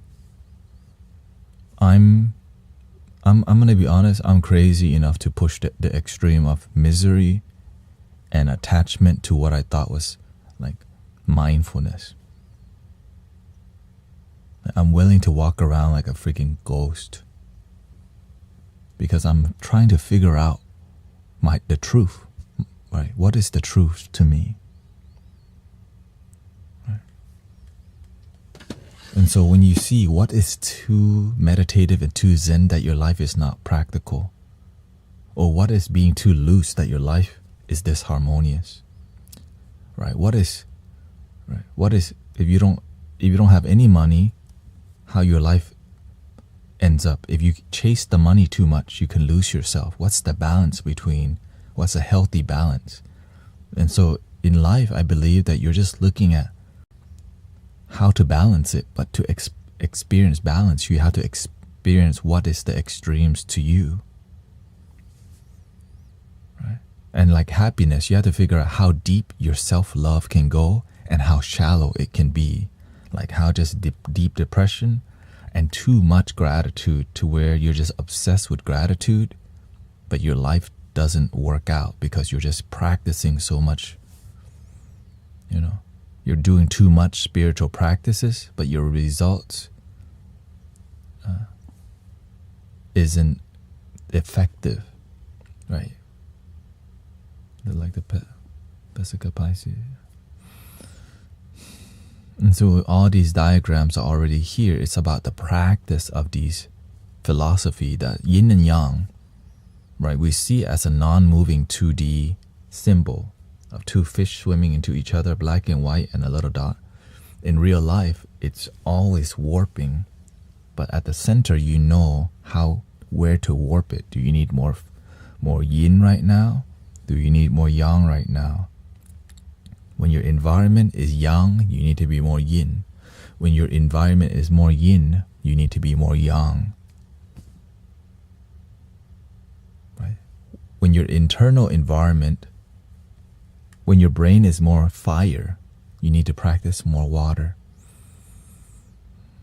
When your mind's low, right, is more too calm, you need to rise the fire.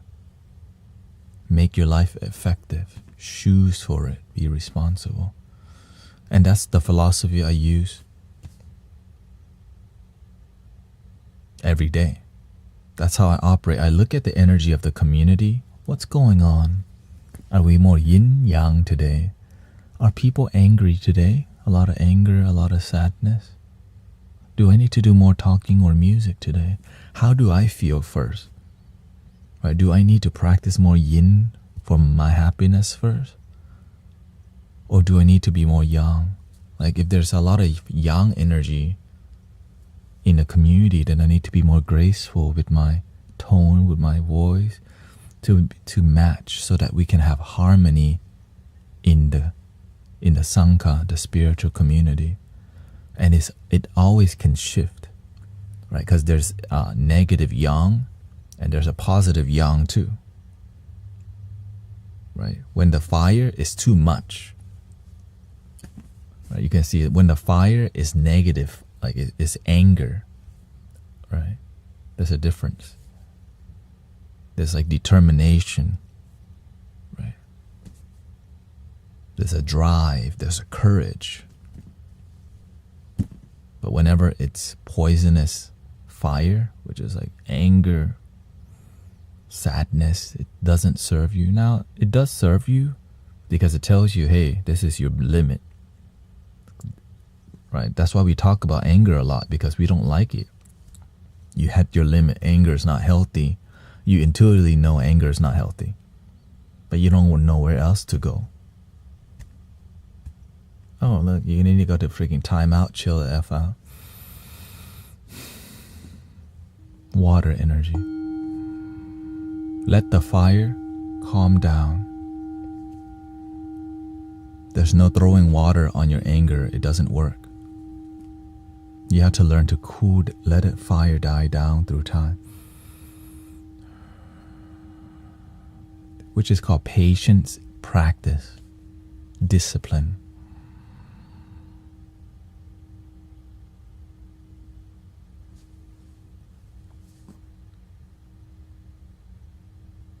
And forgiveness.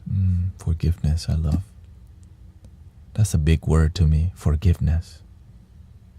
Because it's a transformative value. Compassion and forgiveness.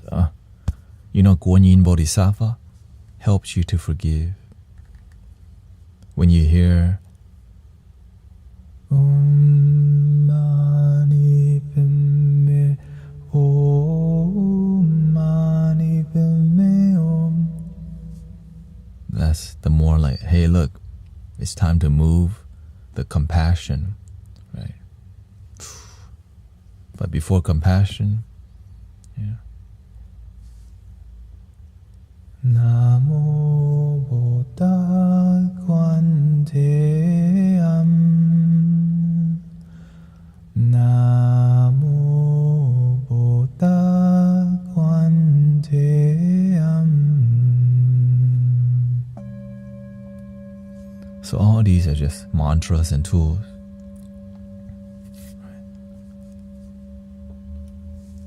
Don't worry about a thing.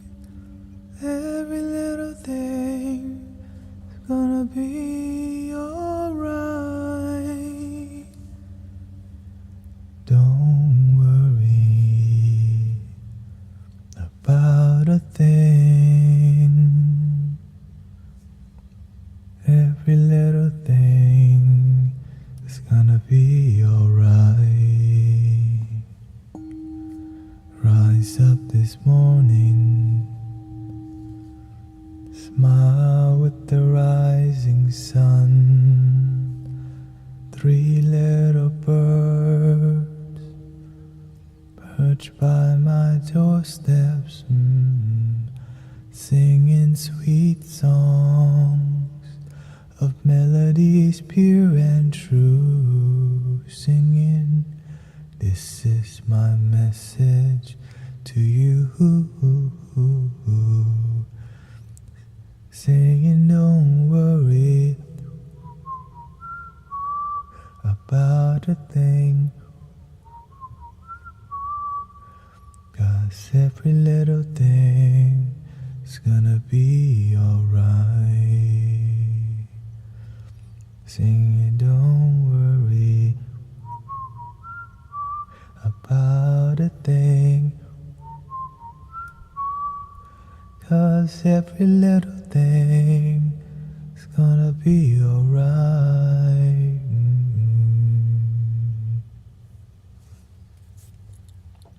So many compassion music out there. This little light of mine, I'm gonna let it shine. This little light of mine, I'm gonna let it shine. If you want to forgive somebody or something or some situation, it needs all the love in your heart, all your compassion to forgive the most difficult things so you can be free from your trauma. Because people who traumatize you have been traumatized too. And for you to forgive these unforgivable situations, you need impossible faith, which is unconditional love. Imagine you have impossible faith, faith so deep that you can forgive the trauma. I had to do the same thing. It started with the kids that picked on me. Growing up, I got picked on a lot. Many children picked on me, you know. Why? Because I'm dorky. I'm innocent. I'm playful. I just kind of in my own la la land, you know. And then my parents fought at home. And then, you know, even in school, the teacher told me to stop talking to myself, which I got laughed at, right? Imagine your teacher in school tell you. Because I don't got friends in school, but I got my own voice. So I would sing I would be humming Backstreet Boys song, whatever, you know. At that time, that was on the radio. So, and I guess that was kind of annoying, but that's where the ADHD happens. When your parents fight in front of you and you have to disassociate. And so I would beatbox. So I start using rhythm and beats to like escape from my reality. So I didn't know it would lead me to using sound to heal, because I use my own singing, humming to myself to disassociate with the suffering in front of me. Right. And I didn't want to face that. I felt like a loser because like I was not accepted in America, you know. Or it's hard to, because my parents didn't teach me how to like fit in. That's why I'm like this, because my parents didn't care about fitting in. We just care about surviving. Yeah, definitely self-coping. I was just humming, beatboxing, and even at home when I'm beatboxing, my father would get so irritated at me beatboxing, right? So I got like, it was just my childhood, I wish I could say, I wish I could say I had a great childhood, but I didn't. But I had good grandmas. My grandmothers, I disconnect with them when I left Thailand, right? When we immigrated to America, no more grandmas, no more family. So I always wish, maybe my life would be better if I didn't come to America. I always thought that growing up when I was miserable, like maybe my life would be better in Thailand, but I'm stuck here, you know, miserable. And so I always escape through music. And luckily, there's a lot of music on the radio station. I listened to a lot of classical music actually as a kid because it was my escape. Or choir music, right? Like gospel choir at night. I always liked the choir music. So now I didn't know what the universe plan was or what my life would turn out to be, but all of that led me. Now, of course, I can connect the dots now because my life's going well. But when my life was not going well, it was just depressing, right? You just, like, I forget. I can always bring the details back, but I don't do it because there's a lot of it, you know. There's a lot of depressing parts of life that you don't, but we remember them to share with people, you know, that you can make it. You will find your way, brothers and sisters. Yeah. You will find a way. When you go back to Thailand, do you still wish you had grown up there?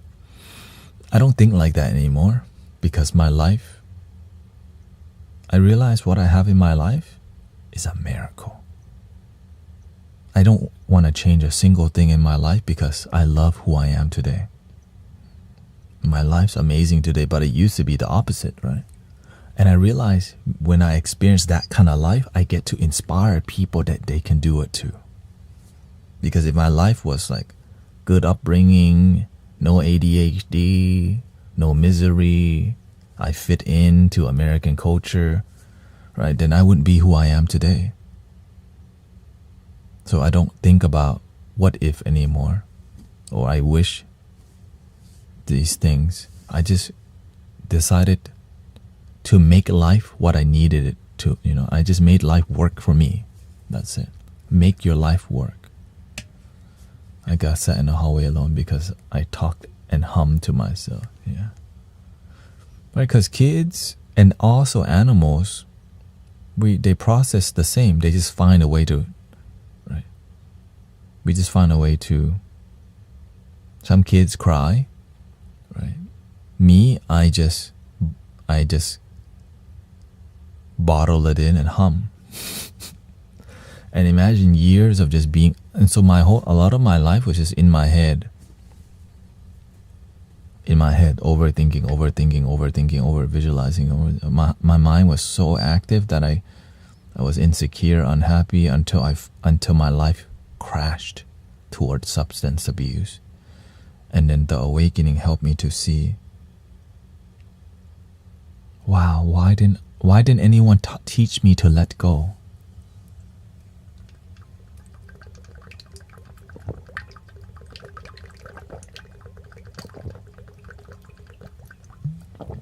And so now that's what I do. But like, why didn't anyone teach me to be more present? I mean, they did teach me but not when I needed it. Like, where's the disciplined people? Where's the teachers, the masters? What, like, and they make, it's hard to succeed in life when you don't even succeed in your own brain. When your brain feels like you're a loser, your life becomes that way. And to help reprogram that requires a lot of love. And that's why I love what I do, because a lot of people need this. I needed it. And like, where was it? This is why I left Buddhism for a while. Right? I was like, man, I wish it worked for me, but it didn't serve me when I needed it, which made me become open to spirituality, not just be limited to just being part of Buddhism. Right? So that's why I'm more spiritual than Buddhist, even though I have an immense Buddhist upbringing, is because sometimes we practice religion in a routine way that you don't feel peace, that you don't feel joy, but you represent peace, joy. Right? And that's why I don't identify as Buddhist, because many people identify as Buddhist, but they don't even practice it, or they don't know how to teach it to their own children. And then when they wonder why, because they don't practice what they know. Same thing with any religious person or any person of any value. We have a value that we believe in, but we don't even practice it. Like, we can follow the words of Jesus, but don't feel the love of Jesus. And that's a lot of people, right?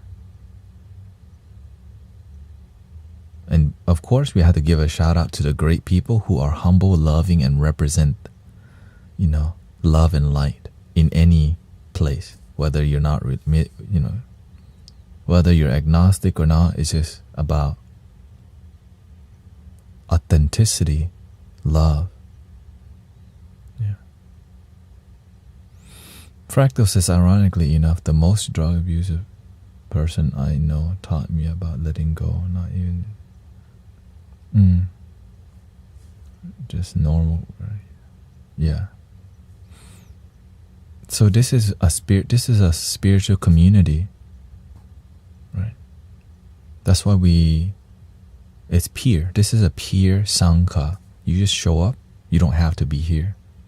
You don't have to pay a dime. You just have to be open or not. And if you don't like it, you can leave any time. But the more you devote yourself, the more you bloom, because people are here because there's a blooming experience we feel. It's called love. Unconditional love. It blooms. Conditional love, it's like a lotus that wants to bloom but doesn't. But the idea is in there. But we're still holding on to what we think is the bloom. Let go.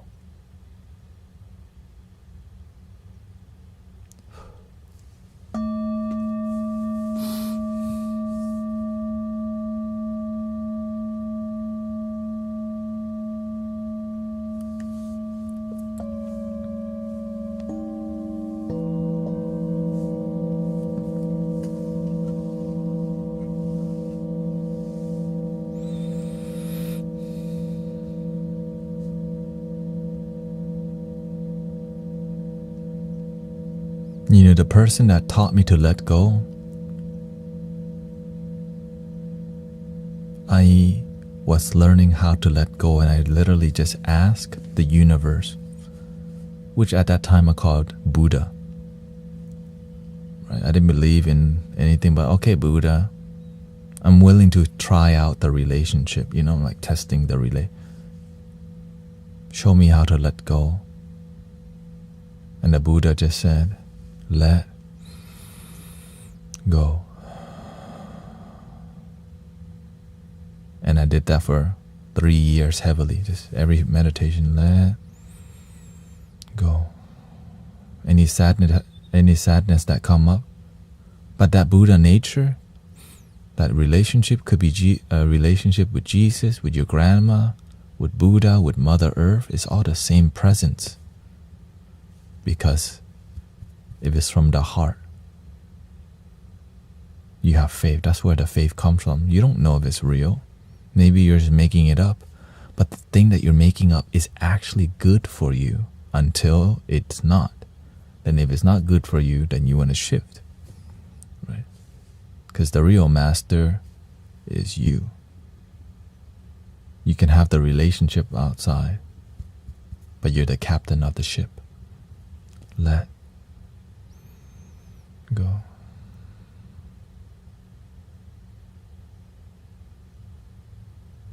And be free.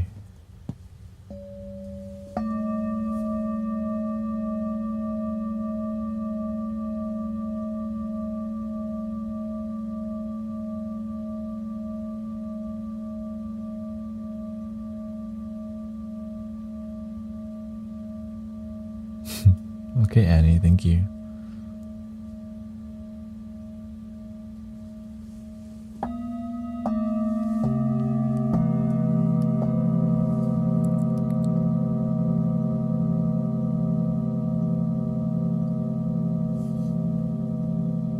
You are your own master, but not you. You. If you don't know the difference, then you need to find out what's the difference by paying attention. This thing is unlimited, always has an answer, just knows. This thing always doubt, not sure, has limiting fear, worry.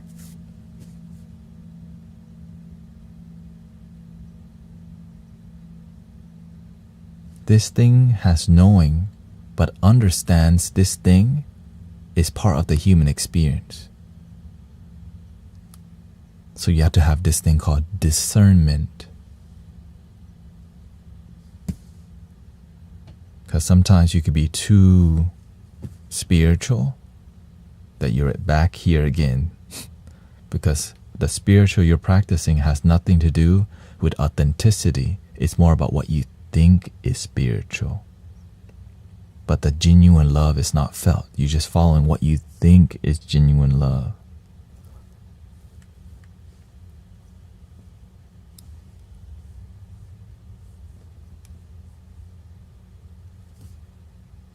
Airy, ungrounded, too attached to the angel numbers, too attached to every synchronicity, which I experience myself. We can be too attached to every moment is synchronicity. We're just looking for something. We're looking for drama in the universe. The bird flew, a feather dropped, an angel is here. The angel is always here. That angel is already within you. And when you connect here, the rest happens.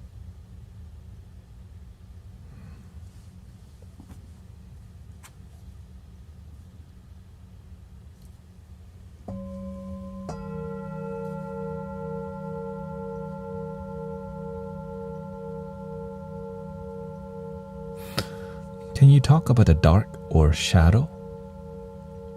What is the role to help us? The dark and the shadow is part of the human experience.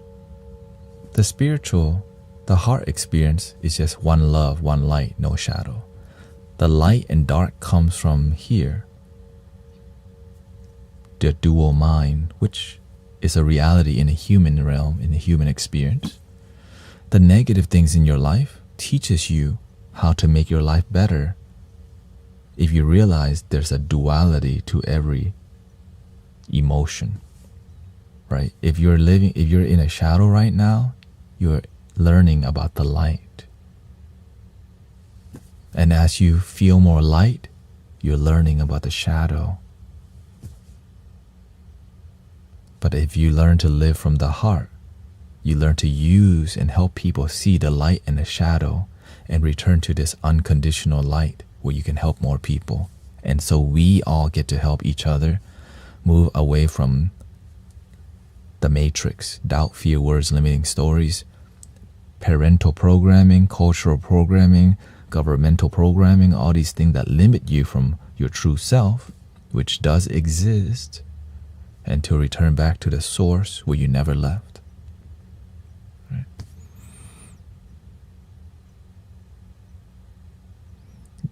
You help them through words, both. You help people with words, and you could help with money too. But you don't want people to be a beggar. If you keep giving people money, oftentimes they may not learn to earn it or work for it. But when you have money to give, you can, but you have to make sure there's a lesson involved in the giving, which is called wisdom. Or else they need you forever. You can help people. Some people are not ready to be a spiritual, devoted person, and they don't have to be. Because some people, they just want to make sure their family is happy and they're fed, and to just live a humble life.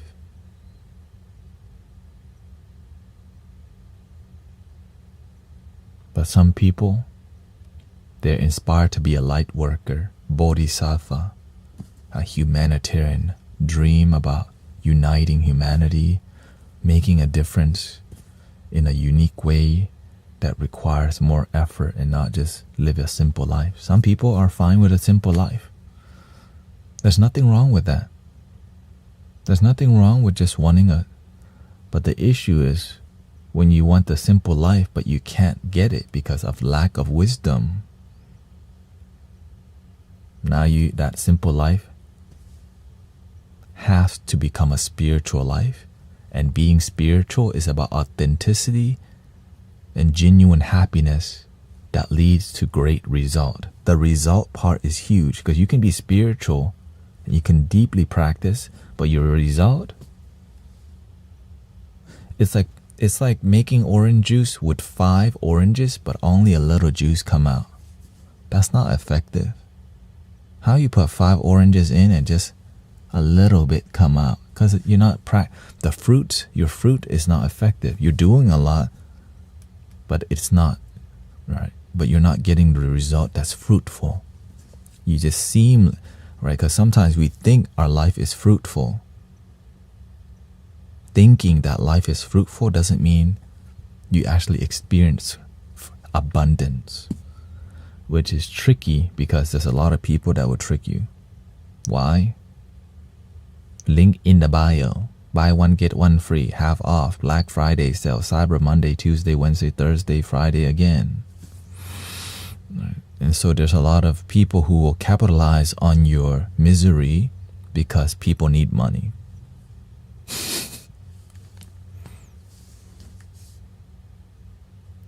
And so when you think about when you're led by money and lack of wisdom, the world also begins to lack wisdom. And so a lot of the internet is more about marketing to sell a product but has nothing to do with your happiness. A lot of it is just, right, because why would they spend money to market in the first place? Because they know they're going to get money back. But the happiness can be absence a lot of time. You can get the best massaging machine and still be miserable. Think about that. You can get the best massage machine ever and you'll still be miserable. You can get the best card reading in the universe and do nothing with it too. And you'll come for another one next month.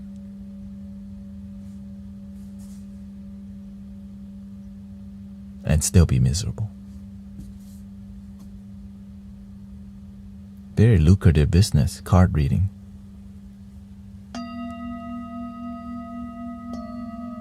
And then their husband or wife gets mad. You're getting another card reading? They're just taking your money.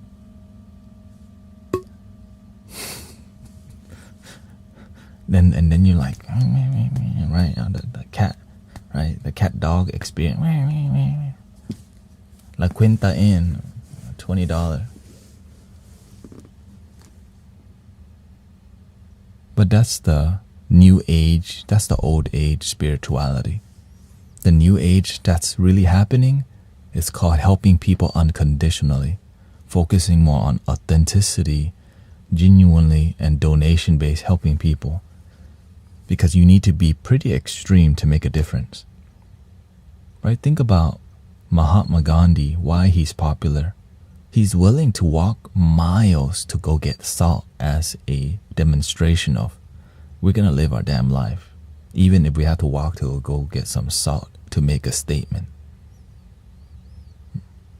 Right? So if we're not doing something, if our practice isn't devoted, when you have practice with devotion, your light becomes bright, because you're like, how the heck is he sitting there for 5 hours? Right? Most people think, how the hell is he sitting there cross-legged 5 hours? Not normal. Well, it's the same thing when your devotion is, you're like, well, it's because he's trying to help people, and you have to sit in a meditative form to help people.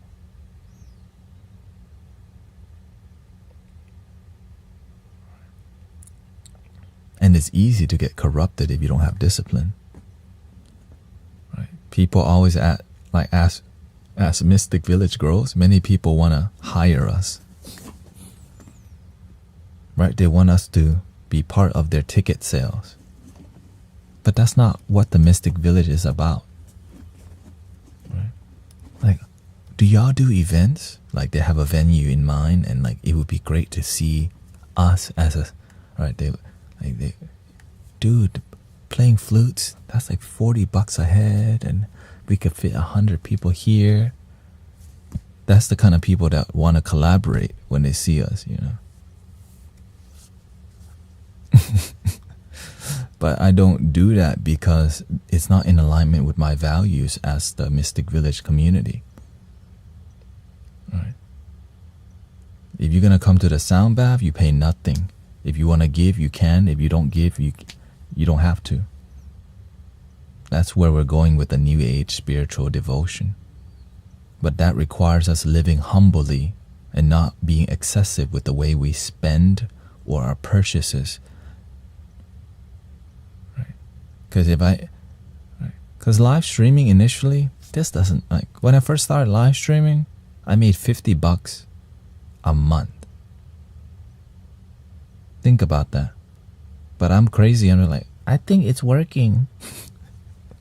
In the beginning, to keep things pure, sometimes the universe tests you. $50 a month. Right, okay. Then I spend $10 a week. Right? A bag of spinach. Canned beans. I just eat half and half. Right? Because that humbles you to be frugal. Because you can do a lot with less. So when the universe gives you more, you could do even more.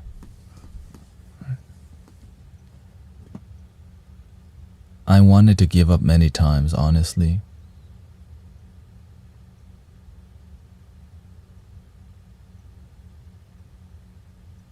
But the master told me, stay online. When your Lama tells you, stay online, I take it absolutely seriously. Because the Lama is like a living Buddha. But of course, the living Buddha is also in your heart. So imagine you have living Jesus, Buddha, people like that. Holy, holy people who have gifts and skills that you don't know how the heck they got that, but that's just the reality of it. Because they're here to help the world become a better place. Right? They're here to help the world become a better place. And you got to learn to use the resource here, whether it's money, time. Right? Maybe somebody wanna, somebody has time to help, you do something. They need a certain role. And that's how community is built. Because when your hand is involved in changing people's life, you feel joyful. Right? Like some people, they just come and what was that? That's a cat. That's a big cat around here. So for example, The moderators in this community are on it, right? I'm grateful. We have amazing moderators here, you know. It's serious here. We're very focused, but also compassionate. Because the moderators are leaders in the community. And even if you're not a moderator, you see yourself as a pillar in the community, and that's how we change the world. It's not just a bald guy talking. It's about all of us practicing the things that we truly believe in our heart, not just on Friday where we babysit. Okay.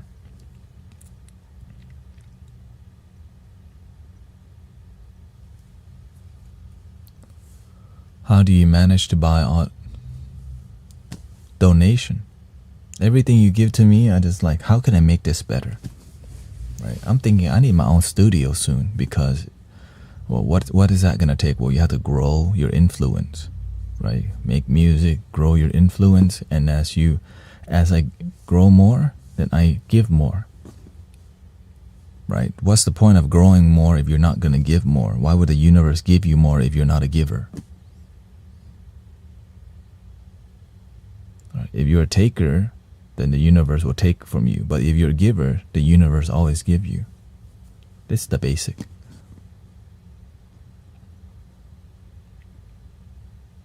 Right, and of course, many people in the community,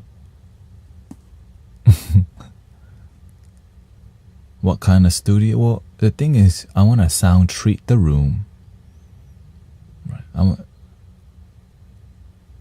want to sound treat the room better, and I want to have more space. Basically, right now it's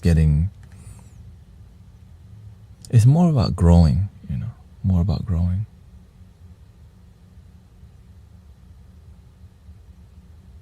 Because my goal is to like start, when I see good cash flow, I want to send the moderators and the people who are committed some flute or singing bowl. But this year, it's a year you build.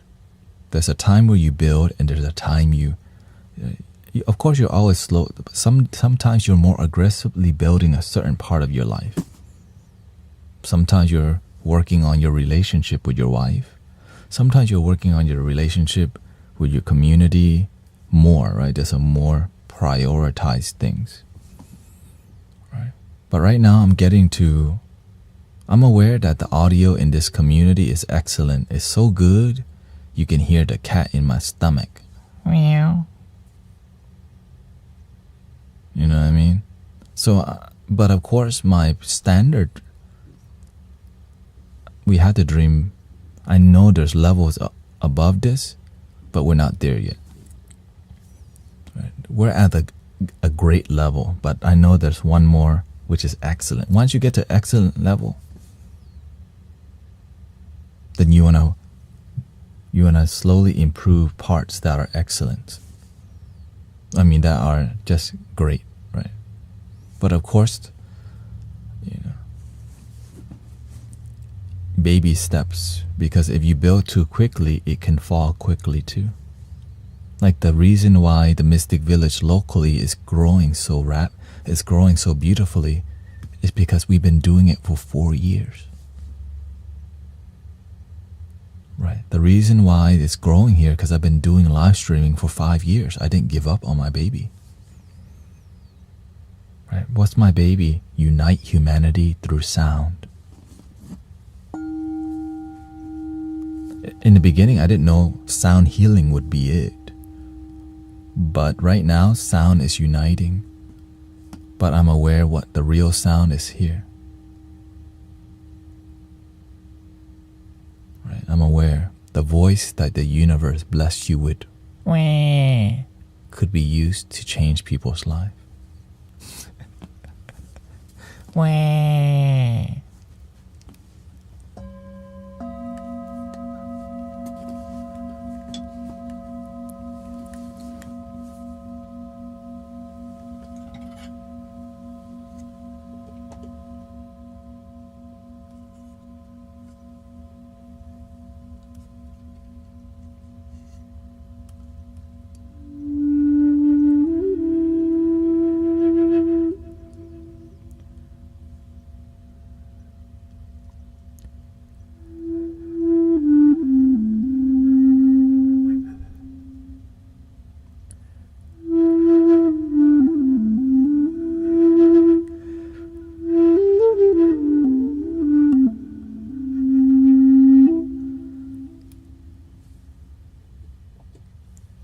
do I use my voice for? How do I use my voice? You have to know how to use your ears first before you use your mouth. That's why you have 2 ears and 1 mouth. But many people don't discipline. Listen deeply first before you speak deeply.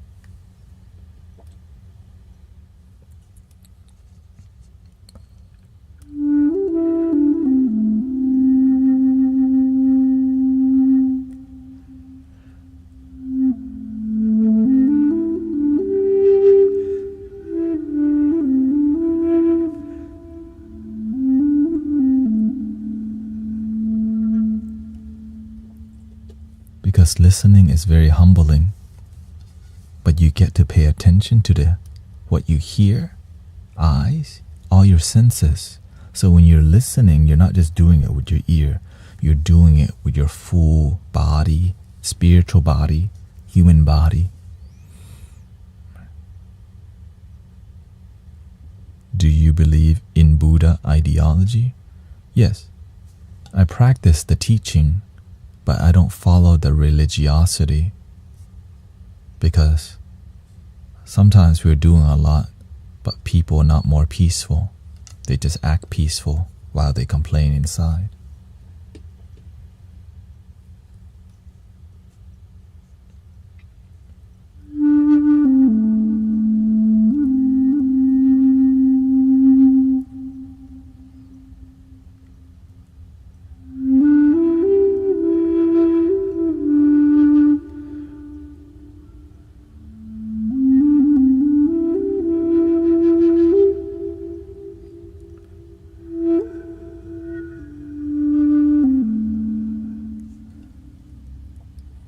No, I don't really listen to Osho because his energy is airy. I'm like, come down to planet Earth, bro.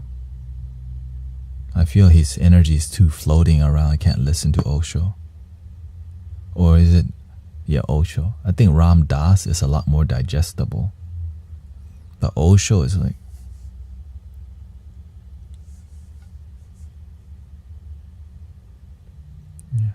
practice the teaching, not worship the teachers. Yeah, I'm like, I don't resonate with Osho because it seems ungrounded and not practical.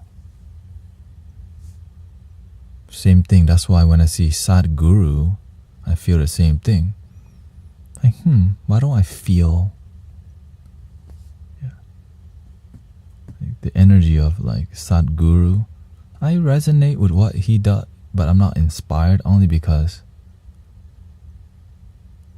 maybe that's just my preference, right? We all have a different preference. Some people are good at speaking peaceful philosophy, but they're not good at helping people practice. They're just good at philosophy.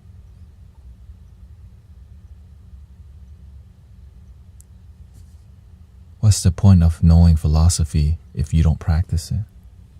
With result.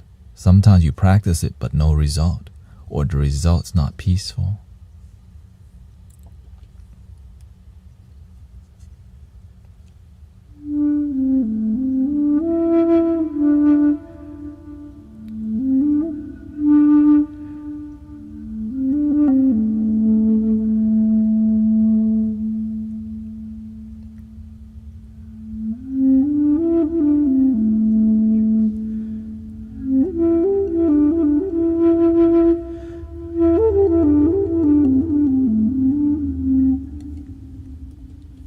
Ajahn Jidao. I only follow genuine monks, not actors.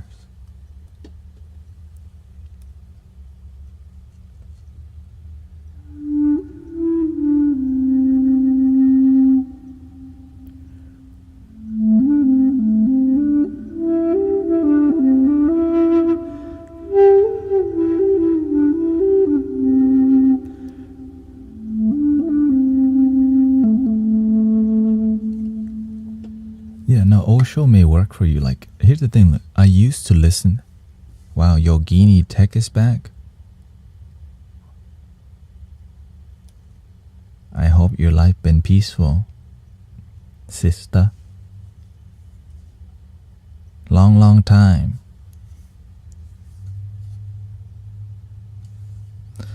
When I first became more spiritual, letting go of my... You telling me you been party? You telling me you been at the bar? I don't know. I don't know. I don't know. When I first became more spiritual, I was listening to Abraham Hicks, right? Esther Hicks, Jerry Hicks, the law of attraction. Quitting my profession.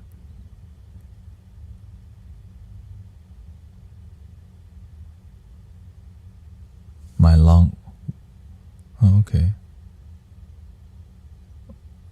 Okay, what are you quitting towards?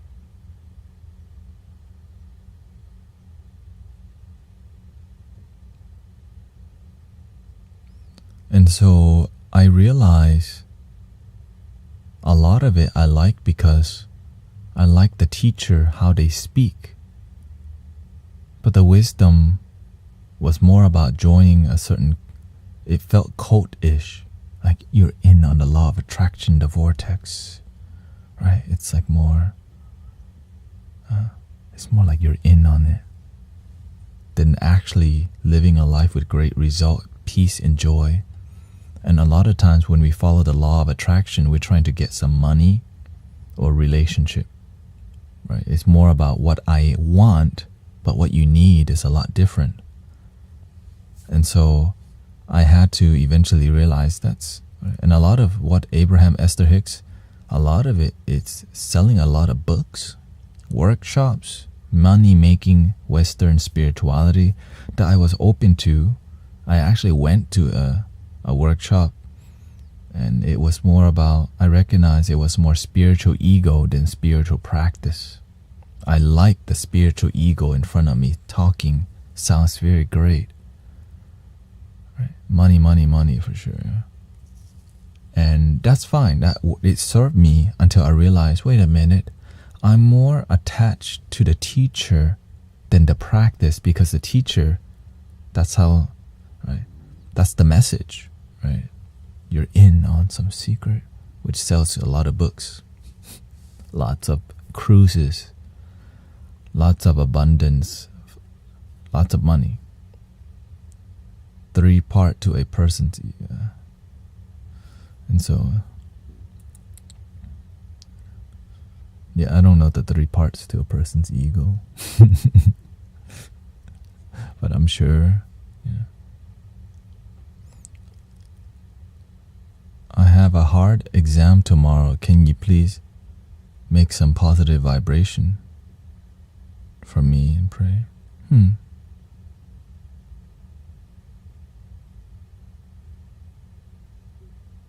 How stressed out are you? From 1 being the lowest, 10 being the most. Did I catch the end? Yes, it's about to end soon.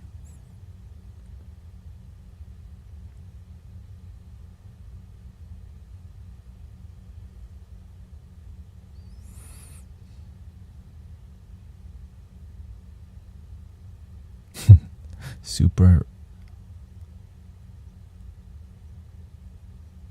Let's see what will help calm. The most soothing, loving flute. Well, let's start with a little feminine energy.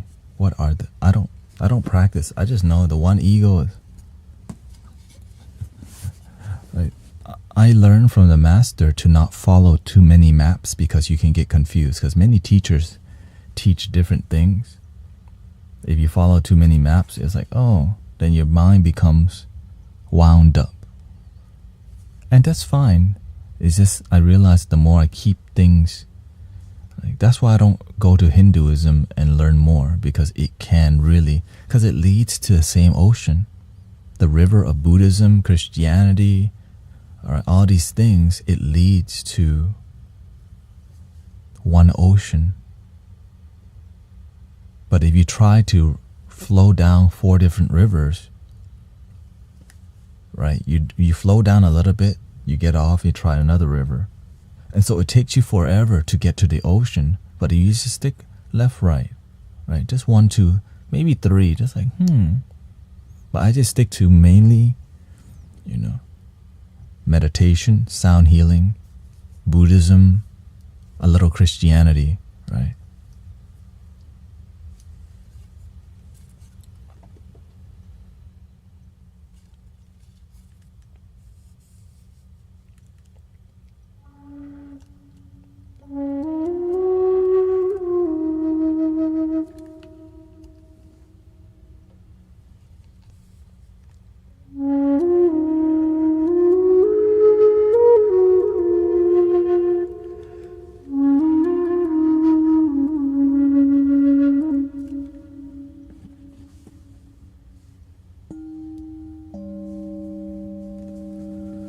Thank you, Yubi Suprema.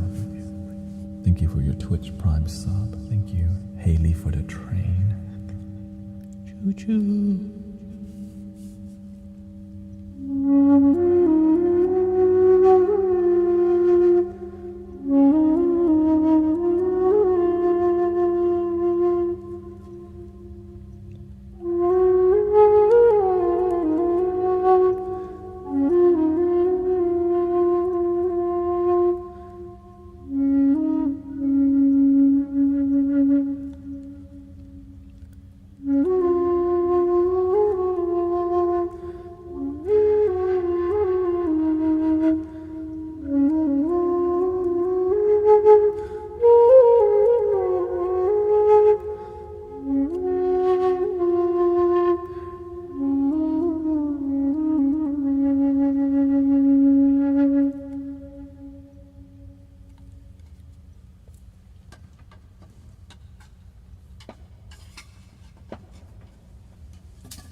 This is called a super bass flute because boom, boom, boom, boom, boom, boom, baby, super bass, boom, boom, boom.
This is the other super bass.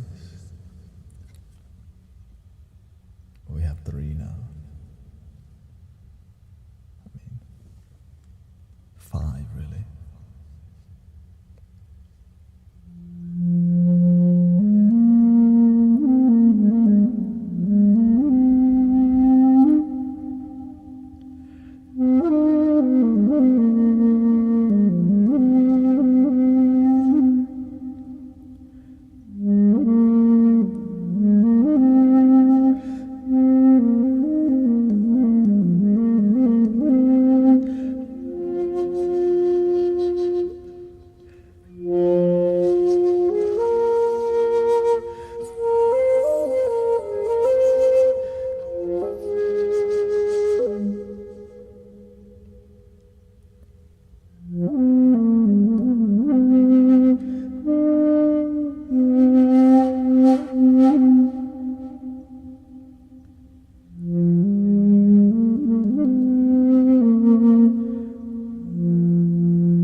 this is also considered a super bass.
Super bass.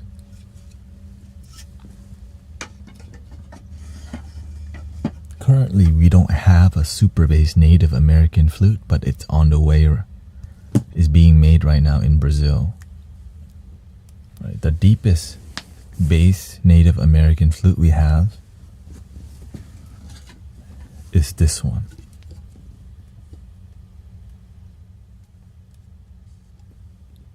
Because it costs too much in America. That's why I have to go buy in Brazil.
And that's why I love what I do. I mean, it's sacred.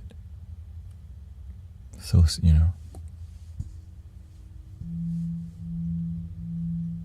that's why I'm excited about life, because I'm aware this is magic. It's magic. But it's the magic is love. It's just the art form that comes out.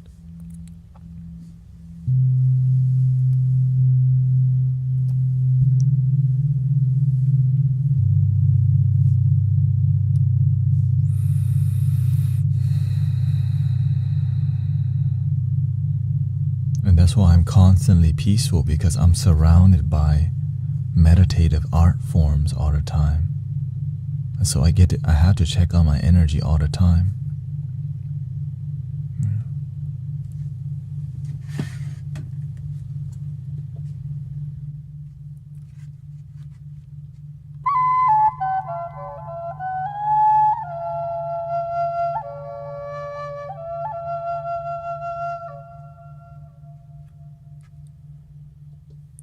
What is the highest vibration according to what? The book Power versus Force?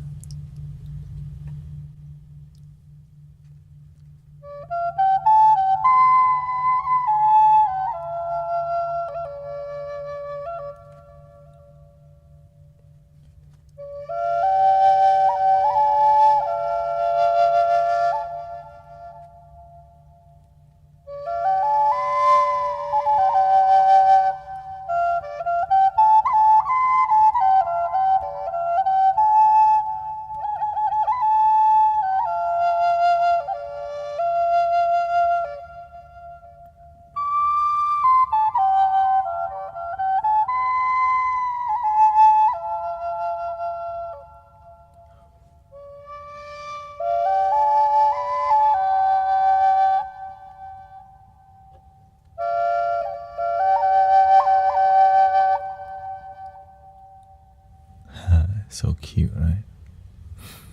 Human beings, we like to try to label things. With a limited mind, we try to define the unlimited. Let go.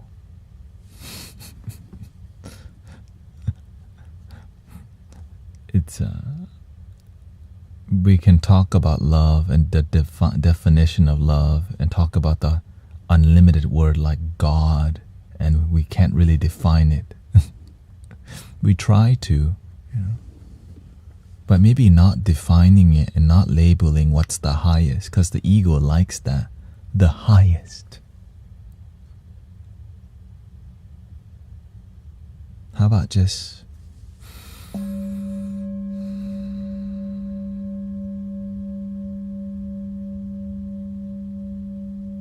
now?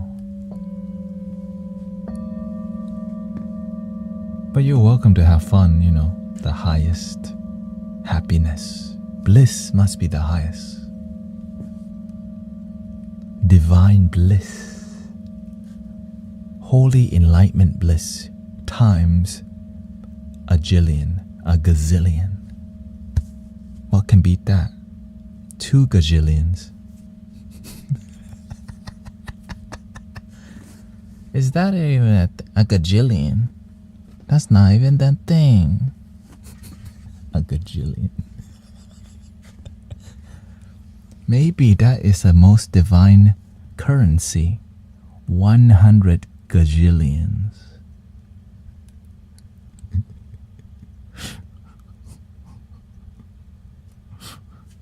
One gajillion love. I got a gajillion love. Have a good night, Pep Schmear. I'm just being real with y'all, because the mind. Yeah. Well, the thing is, it's fine to label stuff, but know that the labels come from our mind too. But sometimes we need the labels, because then I wouldn't know how the hell to communicate with you. You would just be. We would just do this all day. No names, no labels.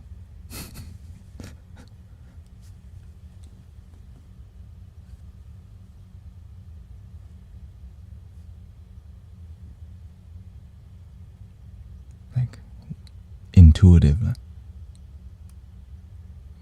What do you mean?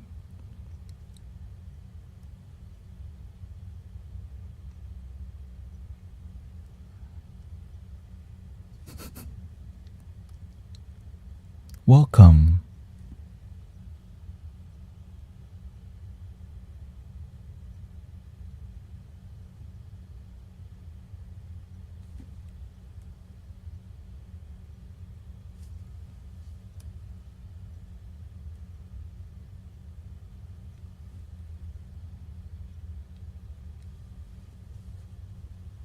You are good.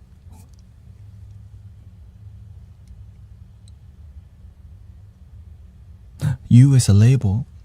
I'm breaking the rule. I'm unholy now. I labeled you.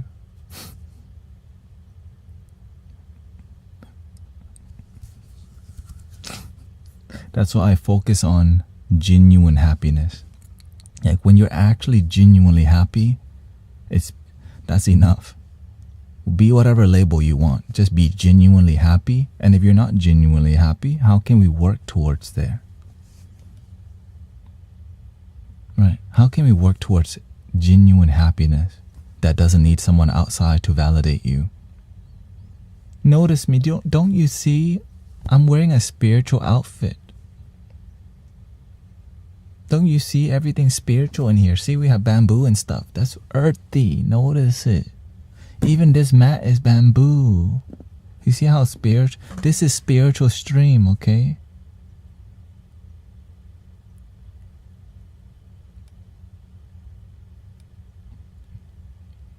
I'm bald. Yes, I'm growing my hair a little bit, but that's a spiritual haircut.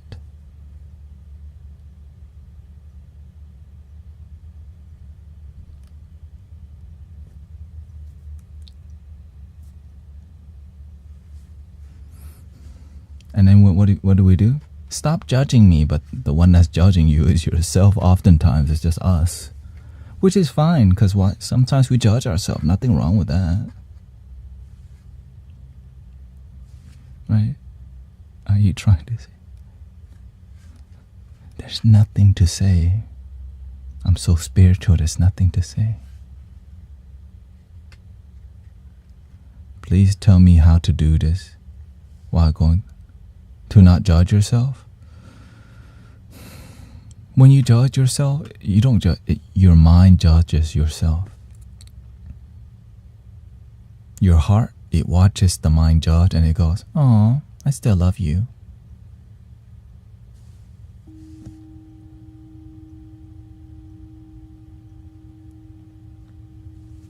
Sometimes you have to learn to cradle your ego. Dear ego, I know you're judging. I still love you. You got ego, it's okay. Ego. We're gonna be okay. And the ego goes, thank you. Sometimes you have to nurture your ego because your ego is wang because you have some baggage. Maybe you learn from, you're learning to process your life. Maybe you just got fired and maybe you just got broken up and you are sad. And sometimes you protect your sadness or you've been abused. And so you think from the place of trauma. And so you have to go, ego, it's okay. It's going to be okay. Baby Tanet. You still deserve to be happy. Really? Yes. Can I maybe my ego love you? Right? So that's what you have to do with yourself sometimes. Is be gentle with you, because sometimes you're like, why am I still thinking I'm spiritual? Why do I still be sad and stuff? You're still human, but you're also spiritual.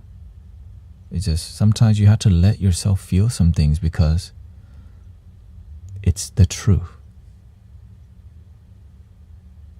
Right? Like, I know I shouldn't, sometimes there's a time to not crack jokes.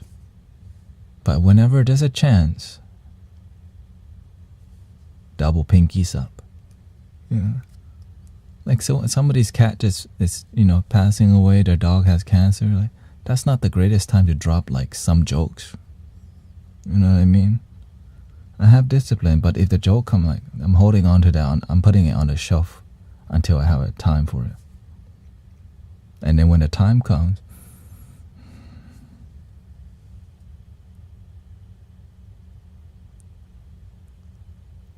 yeah.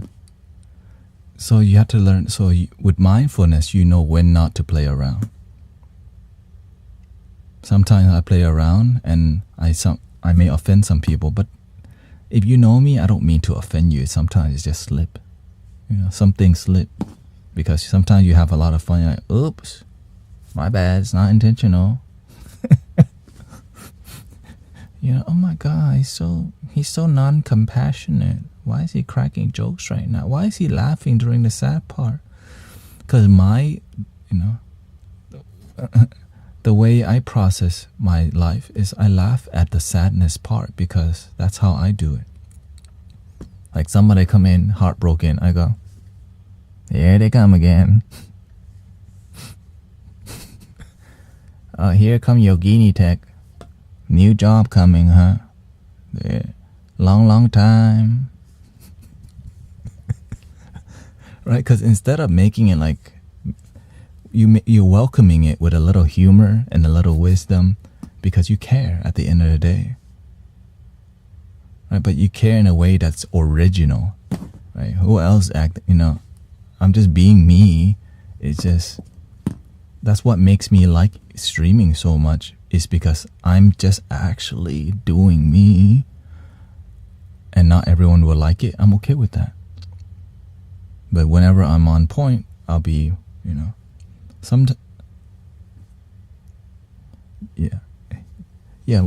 what I say about you has nothing to do with you, right?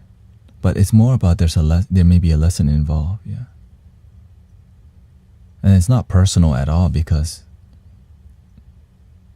we all want the same thing: happiness, joy, bliss, abundance, validation. It's got to start with ourselves first, Can you talk about the things you eat? I mean, I don't have the greatest diet. Sometimes I eat fast food, but I'm vegetarian still, and like sometimes I eat the fake chicken, processed food. I just make sure not to eat too much. I try not to eat too much sugar or sodas. I don't really. When I see high fructose corn syrup, I'm like, because I see how it affects my body. Right? High fructose corn syrup makes me want more because it's designed to be addictive. Designed that way. High fructose, right? Think about it. It's high in sugar.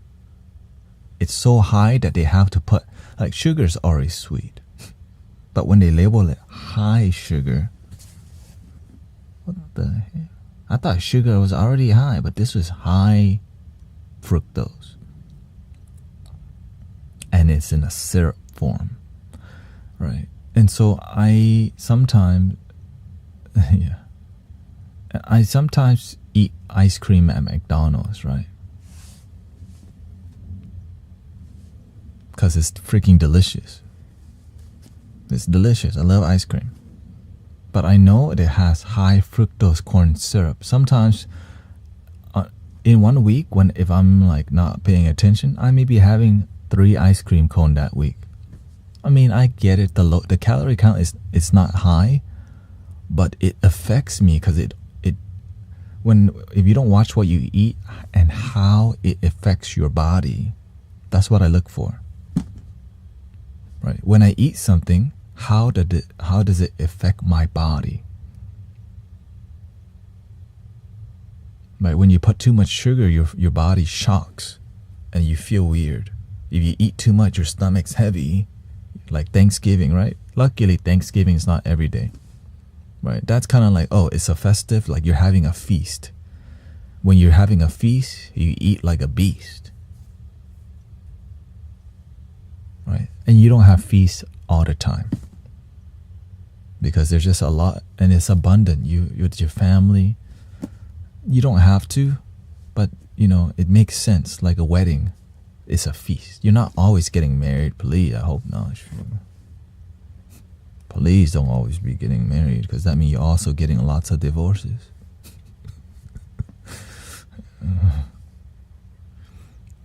And so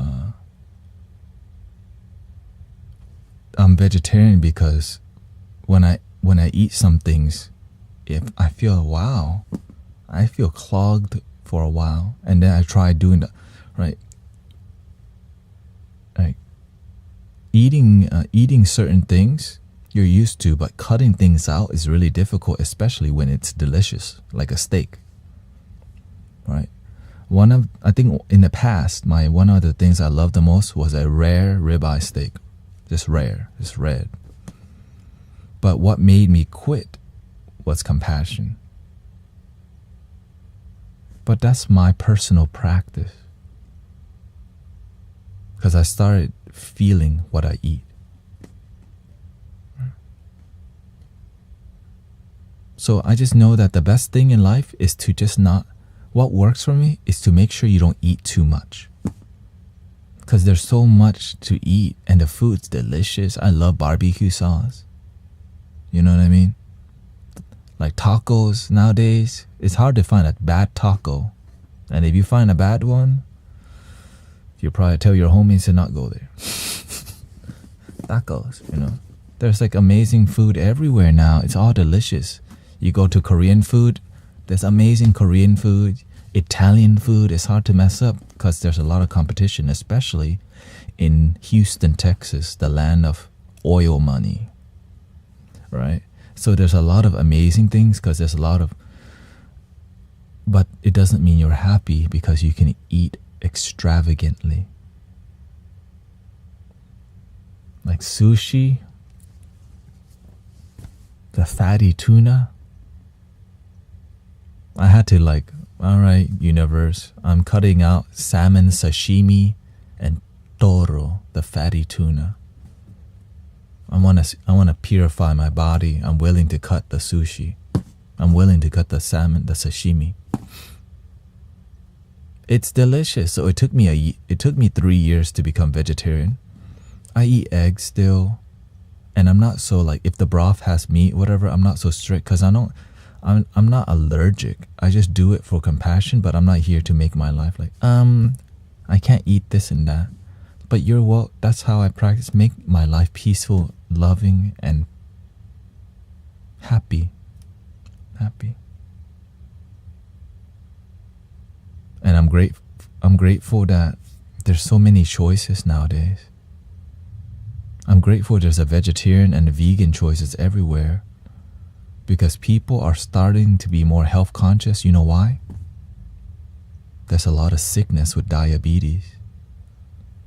There's a lot of abusing food because sometimes we have trauma and we're sad and we just need a large McFlurry to cope with it.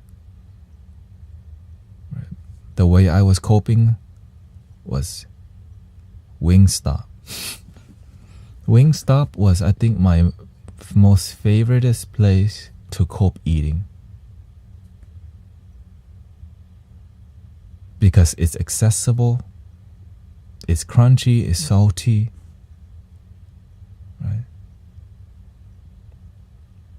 And I grew up eating fried chicken. My father fried chicken for us. So it's like a comforting thing, right? You grow up eating chicken. Your father fried chicken, you love KFC, Popeyes, and so you the crunchy, greasy, oily, and then you throw ketchup or ranch dressing. It's a super dopamine that you get from the crunch, from the saltiness, and it can cover up your sadness, especially if you like. I never eat less than a 20-piece wings. Right. When I go to Wingstop, like, why would you eat less than 20? But that's like, I'm not eating regular amounts, you know, like I need a 20, it's got to be at least 20 with a basket of fries and a cream soda or whatever. So that's what my life used to be. When it's football season and the Super Bowl comes, everyone knows you got to go get the bucket at McDonald's, 50-piece nugget with 2 fries and 2 drinks for $19.99 or whatever it is, you know. So that used to be like how I grew up eating all the time. Why would you drink less than 12 beers? And so just make everything in moderation. Literally, like just practice finding the middle way in everything. And as you build more maturity, you'll see less or more. Usually less is more. Right? When it comes to casual things. Right? But when it comes to things that is your life, maybe you have a seat. Yeah. Basically, that's the Buddha's teaching, right? Imagine all you need is you wake up today and breathe. And be deeply grateful for that. And I think Jesus teaches the same thing.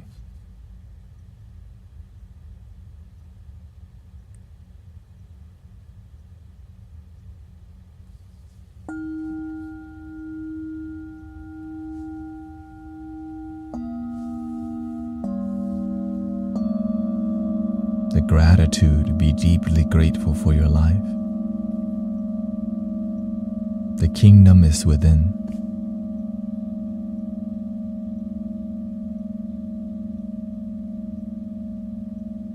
All right. Thank you for hanging out with me.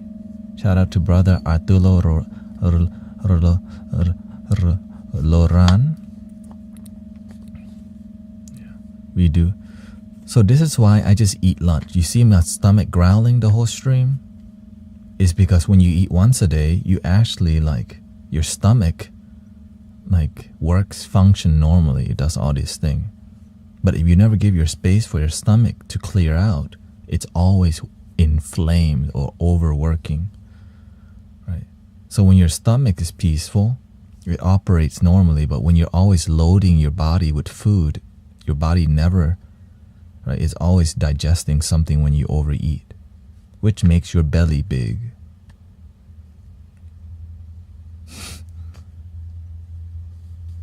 In Spanish, they call it panzón. Anyways, I learned that from Elio. Here we go. Yeah, exactly. 3 ohms. Here we go. I'll be on tonight 7 p.m. So about 4 hours. Probably gonna. I really want to rollerblade today, but my energy is low from been busy from Sunday, Monday, Tuesday, and so when you have to lug equipment around, now I get to not have to move equipment today. So food tastes better when you're actually hungry. Agreed.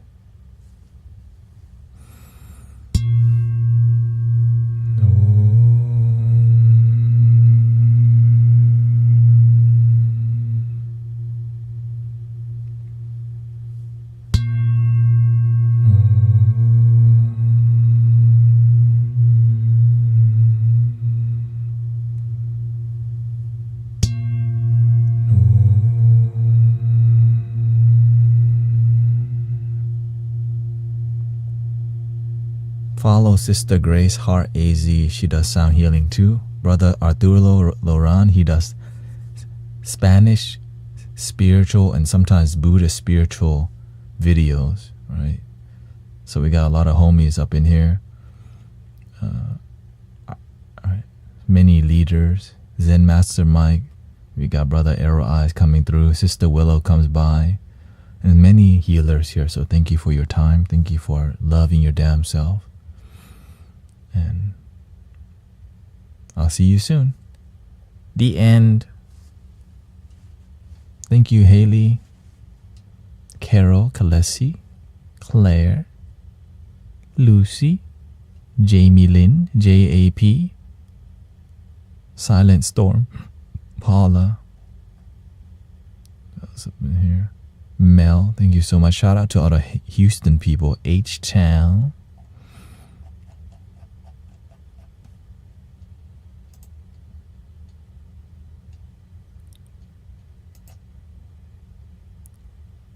Thank you, Joy.